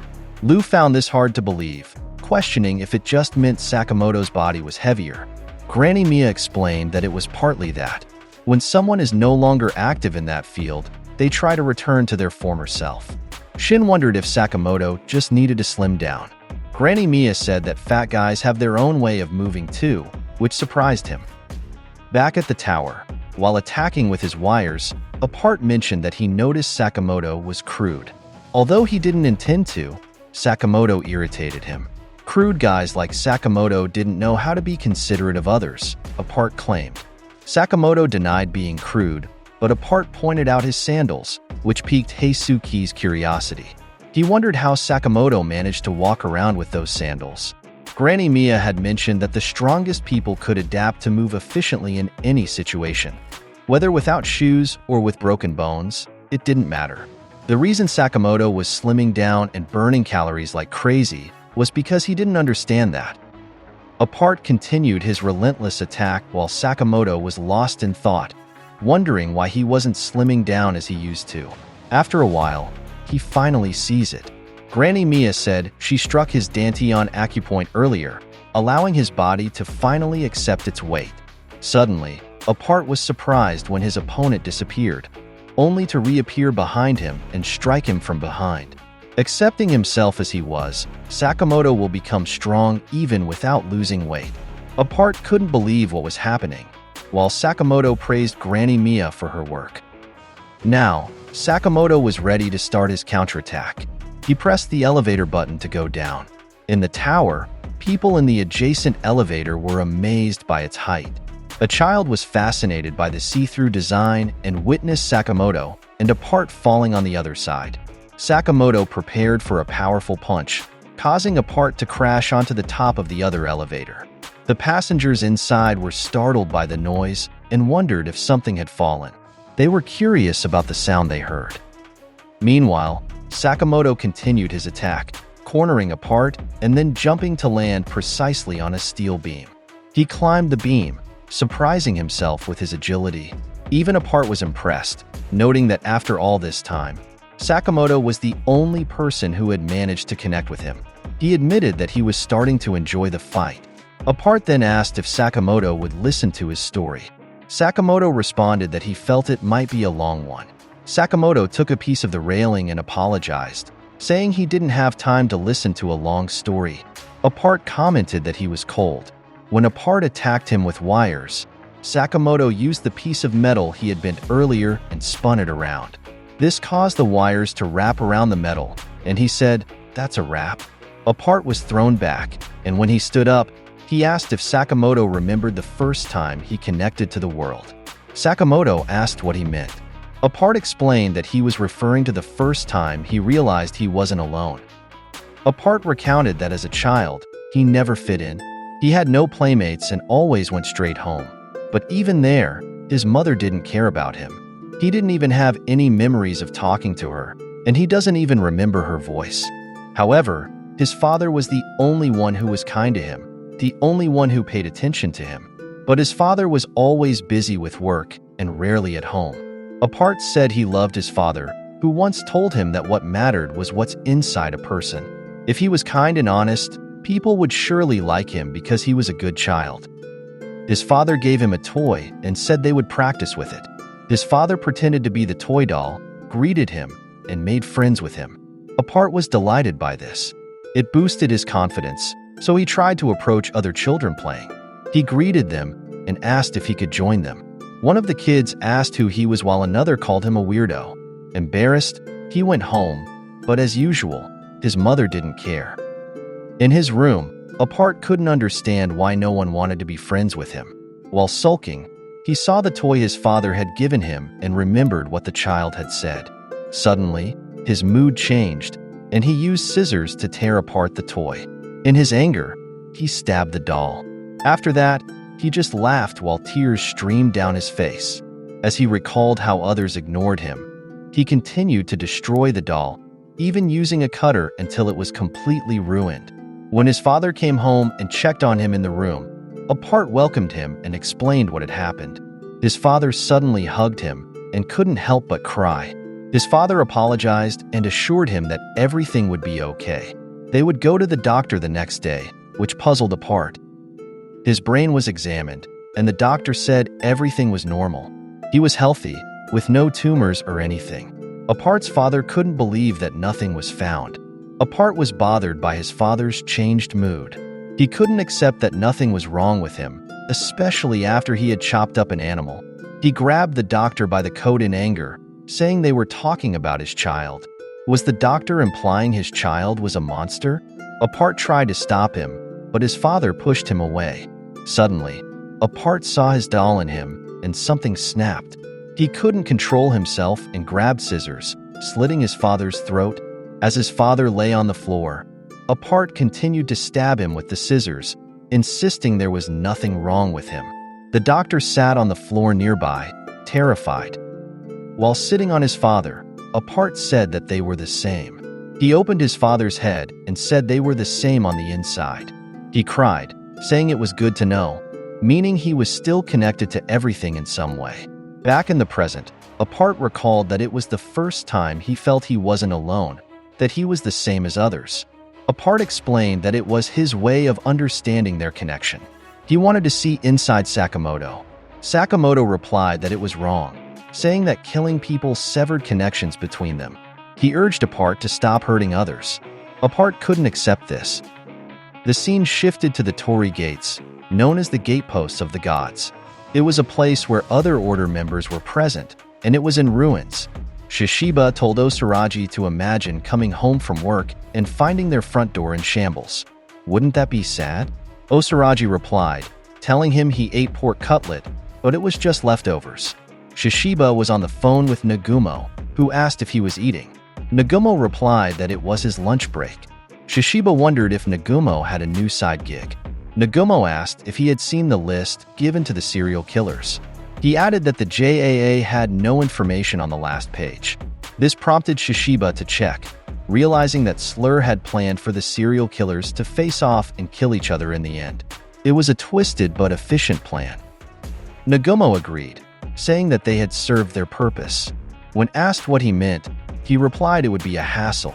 Back at the tower, Apart said he couldn't tolerate people like Sakamoto who don't get him.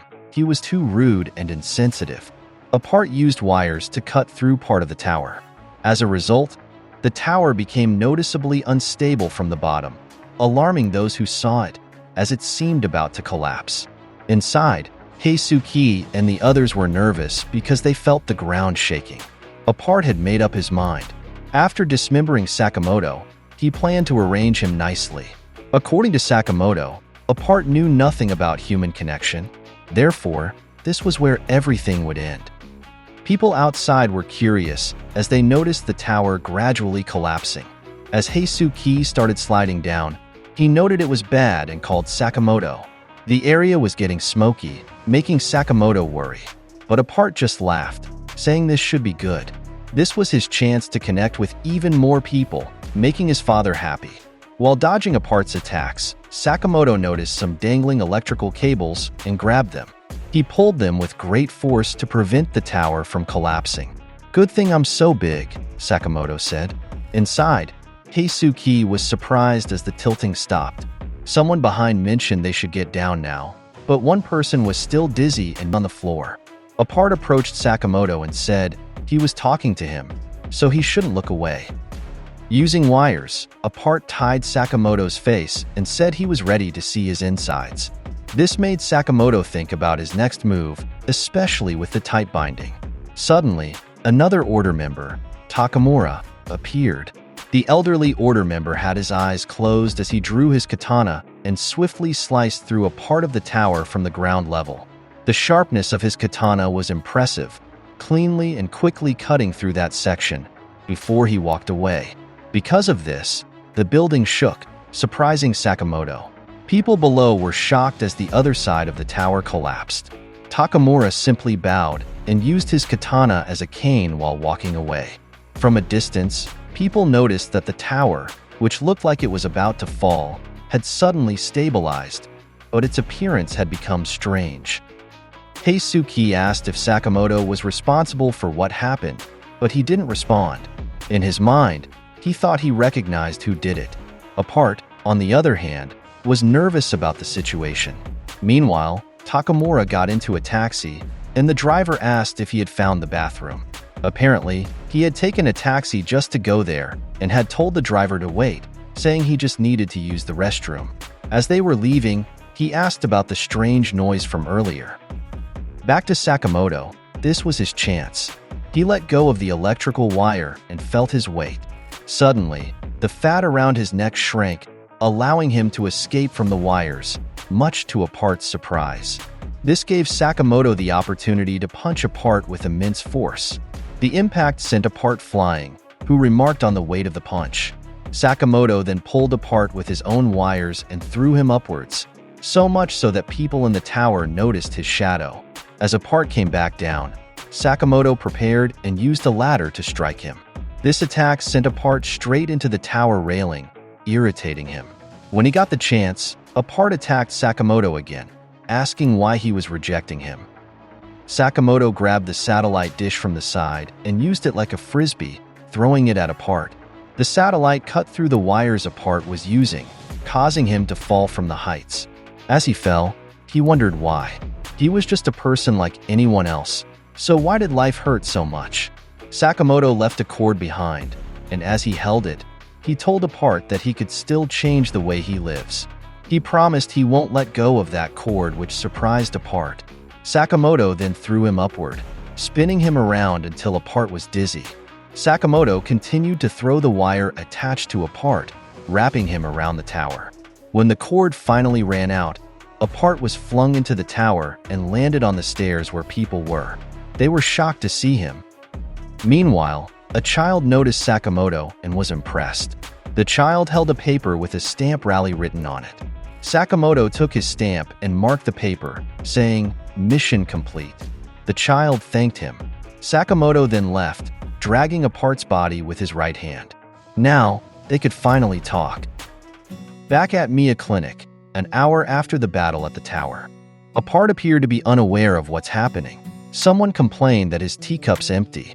They were all at Granny Mia's clinic, eating at the kotatsu table. Lu was lying down, relaxed. While Shin complained that Lu was kicking him, Heisuke requested more tea, and Granny Mia replied, "Do as you please." A part wondered what the noise was about. He was confused about his location, as the last thing he remembered was fighting Sakamoto at the tower. Meanwhile, Shin and Lu continued their discussion in the background. Apart thought about the many unfamiliar people behind him who were just eating. Shin, hearing his thoughts, said he knew Apart was awake. Apart was startled because he didn't know about Shin's ability. Shin told him to stop pretending to be asleep because he couldn't fool him. Suddenly, Apart stood up and asked what was going on. Shin responded that there was no point in fighting anymore. Apart asked if they were friends with the deer and, if they thought they could use him, they were wasting their time. He said he doesn't take orders from others. Heisuke was surprised by Apart's statement that they were using him. He told Apart he was mistaken. Apart considered this for a moment. Heisuke added that they just wanted his help. When asked what he meant, Apart wondered why they hadn't killed him yet. He was curious why Sakamoto hadn't finished him off. Shin replied that Apart should thank Sakamoto. He told him to sit down because they had no plans to fight him. Apart did not expect this. Lu joined the conversation and said they wanted information about the man who hired him. Heisuke agreed and said they were counting on him. He even offered to give him the tangerine he was holding if he helped them. Apart wondered what they were talking about. Meanwhile, Sakamoto continued eating on the side. Apart asked if they hadn't thought that he could attack them as soon as he woke up. Sakamoto simply replied, "Who knows?" But he had already decided to bet on him changing. This surprised Apart. Sakamoto added that if Apart caused him any more trouble, he warned that he would skewer him on the Skytree Tower. Heisuke remarked that it was impressive he was still alive after fighting Sakamoto. Meanwhile, Lu commented that she felt bad for him. Apart was taken aback that they were talking to him like a normal person. He thought they were weirdos. While Granny Mia was busy reading the newspaper, Apart asked what they wanted to know. Lu lay back down as Apart began his story. The man he met was like a mecha human who looked like a deer. He knew nothing about slur. Sakamoto thought about this description while continuing to eat the tangerine Shin handed him. Anyway, Apart recalled a time when he visited the deer at a hotel. He lost his temper and ripped him to pieces. After that, he kept his string taut and listened in on the conversation. He heard from the deer's contact that it was the perfect way to lure the JAA. The bigger the chaos they created, the better. They planned to move on to Phase 2, and the person on the other end agreed. While the serial killers faced the Order members, they planned to wipe out their base. Sakamoto and Shin were shocked by what they learned. Apart added that the true objective was to divide and distract the JAA to completely wipe them out. While peeling a tangerine, he suggested that it might be better to avoid the situation altogether, though he didn't fully understand everything. Sakamoto remained silent, sipping his tea. The Japanese Association of Assassins, JAA, was explained. It comprises over 1,000 members, with nearly 400 being professional assassins. It is the largest assassin organization in Japan. The scene shifted to the Tokyo Bureau, where a man with a wounded face was seen training and being knocked down by his opponent. In another area, there was firearms training. One person commented that the recoil was too strong, causing jams. His partner responded that the slide wasn't going all the way back. If he didn't fix that, it would be difficult to use the weapon in real combat. The Tokyo Bureau of the JAA was bustling, with office staff answering calls. The JAA is an agency that coordinates assassin work and provides various services, such as weapon manufacturing and repairing public spaces damaged during assassination missions. A call center agent was seen answering calls related to assassination contracts. In other words, it serves as the central axis of the JAA. On that day, an unexpected incident in JAA history was set to occur there. Outside the building, two men were biking. One remarked on the size of the place and asked if it was the JAA. His companion confirmed it was, but noted it wasn't the headquarters. They were impressed. One wondered where he should park his bike, and his companion pointed to a nearby bike rack. A guard approached them and asked if they had authorization to enter. They would need a staff badge or visitor's badge to access the building. They apologized, and one of them mentioned that he wasn't a member of the JAA. Because of that, the guard suddenly pointed a gun at them and called them intruders. According to JAA regulations, this calls for their immediate elimination. One of the men asked his companion if he didn't have a JAA license. The companion replied that the photo on it looked awful, so he threw it away. The other man realized that was the reason for the photos. Then, out of nowhere, he blew a huge hole in the guard next to him. The man remarked that they don't give warnings. The guard was shocked. The one in the turtleneck was X, also known as Slur, who commented that it had been a while, so he was nervous. It felt like a new school semester after winter vacation, making him uneasy. His companion agreed, saying he understood the feeling. It was the same for him when he was about to get a haircut, making him self-conscious about showing up at school afterward. He was surprised by the response from the person he called boss. He mentioned that the reason they didn't perform well under stress was that they paid too much attention to ordinary actions. His companion was curious if he was into reading again. Slur patted the man he called Gaku and told him to take it easy. Gaku responded, telling him not to talk like he was the nervous one. Slur added that they were taking a step towards hallowed justice. Back at Mia Clinic, Sakamoto announced they were going to the JAA, which shocked Shin. Back at the Tokyo Bureau of the JAA, the guards at the reception area stopped some people and asked who they were, as they needed a staff or visitor's badge to enter. However, Gaku suddenly took them down. Slur told him to take care of the rest. Surprised, Gaku asked if he had to do it alone and if there was anything else he needed to know. Slur replied that there was a restroom on every floor and told him to be careful. Due to the incident, an intruder alert was issued throughout the building. Combatants were instructed to grab their weapons and report to the first floor, while non-combatants were directed to the shelter on each floor immediately.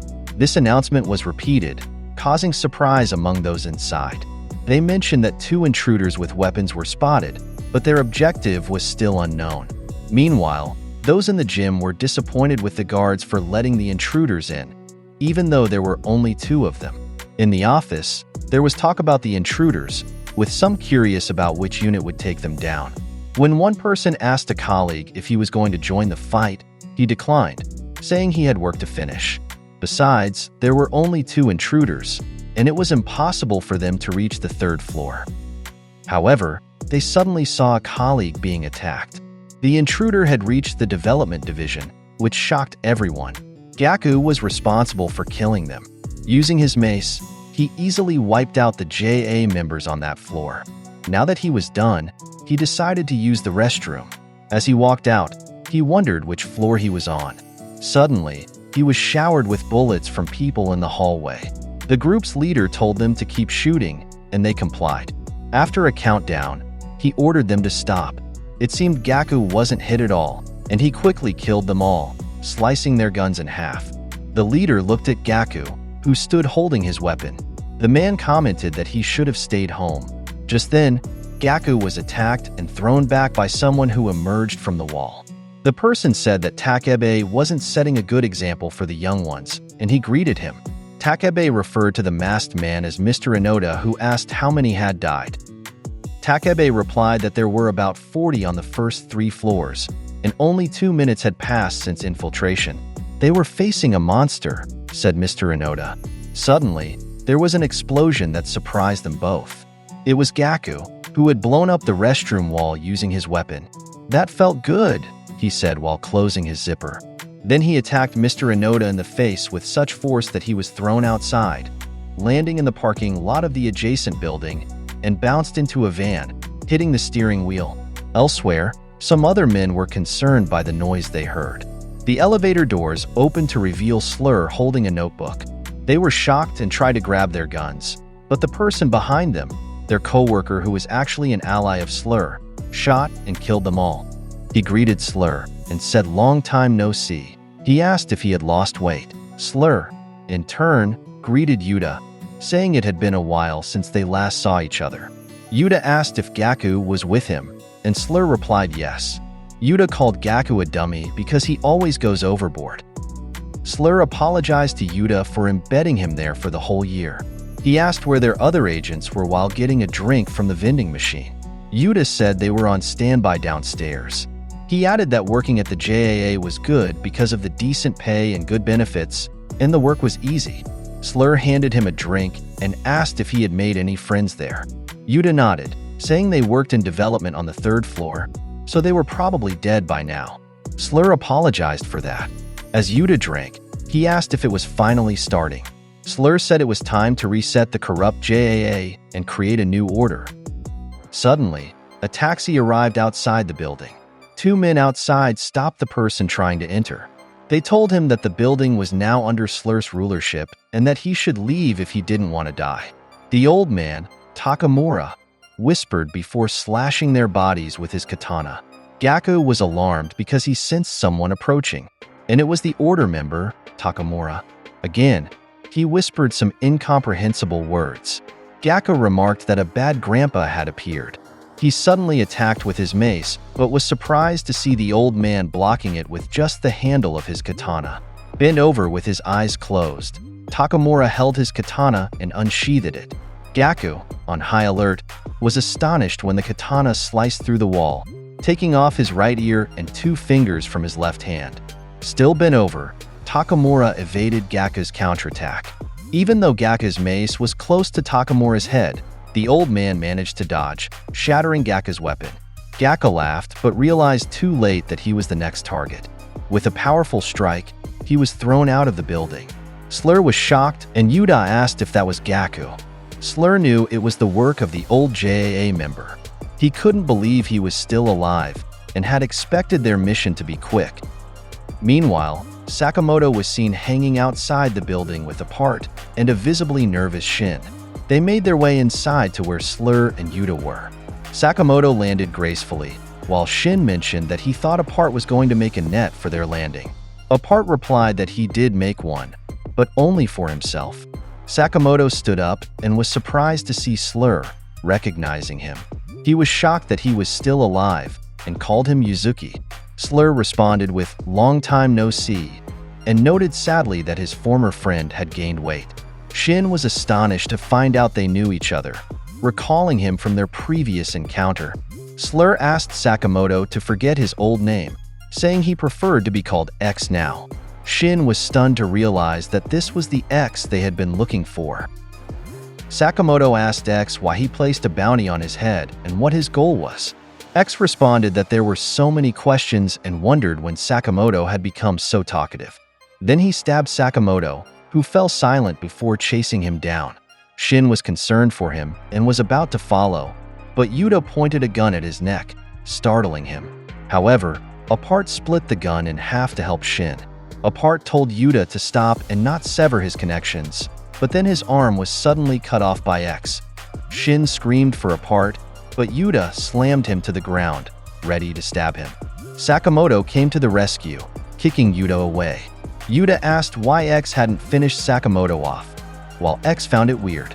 Shin noticed that Sakamoto was bleeding, but Sakamoto grabbed him and threw him towards Apart, ordering them to retreat. Shin hesitated, but Sakamoto insisted, saying he'd handle it. X then said, "Isn't it true what they say? You never know when it's your time to die." X asked what's wrong and told Sakamoto to hurry up and come at him. He said that wasting time was wasting their lives. Sakamoto stood silently, still bleeding. Shin and Apart called out to him. Yuta asked if he should take care of Sakamoto, but X refused, saying he had been working for days without a break. Besides, he found their confrontation somewhat fun, like a class reunion or something. X asked Sakamoto if he didn't want to kill him again. Sakamoto just stared until suddenly he disappeared from his spot and reappeared behind X, pressing a ballpoint pin to his neck. X quickly dodged and avoided the attack. Slur sighed, saying Sakamoto reminded him of what he used to be, as he snaps the pin of Sakamoto. X commented that Sakamoto was too naive and annoying. Suddenly, Sakamoto was attacked, his body injured by X's rapid movements. Shin was shocked by what happened. X said that people who don't go all out in the end bring misfortune to those around them. Didn't the JCC teach epitomize invisible killing spirit? X admitted he wasn't a star student like them, but after graduating, he figured something out. You don't need a heart to kill. One moment he was in front of Shin, and the next, he was behind him, exemplifying that moment. Shin couldn't believe it, but Sakamoto quickly grabbed them and pulled them away. X exclaimed, "Oh my!" at Sakamoto's actions. Shin noticed how severe Sakamoto's wounds were and apologized, saying it was his fault. X told him that instead of apologizing, he should off himself. "Isn't that right?" he asked Sakamoto. In their current situation, X commented that both he and his companions were going to die. He knew he still had the skills to understand he was saying. X said he had only one option left, to come at him with the intention of killing.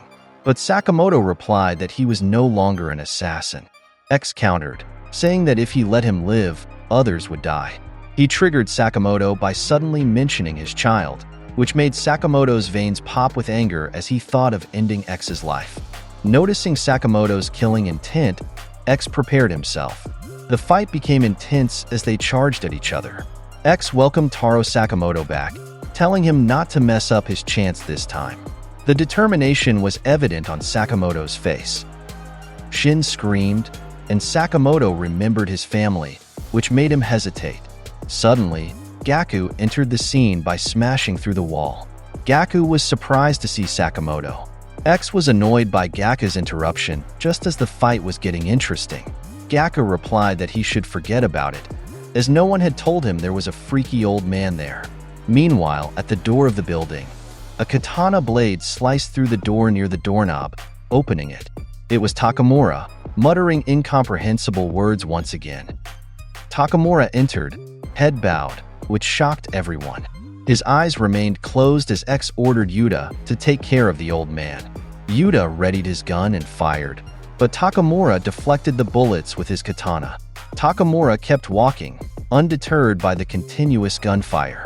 Yuta appeared behind him and aimed the gun at his head, but Takamura swiftly sliced Yuta's trigger finger and stabbed him in the neck with the katana. Despite being behind him, Takamura managed to incapacitate Yuta.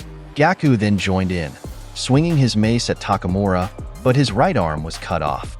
Gaku noticed his severed hand in the air and decided he didn't need it, using it as a weapon to kick forcefully at Takamura.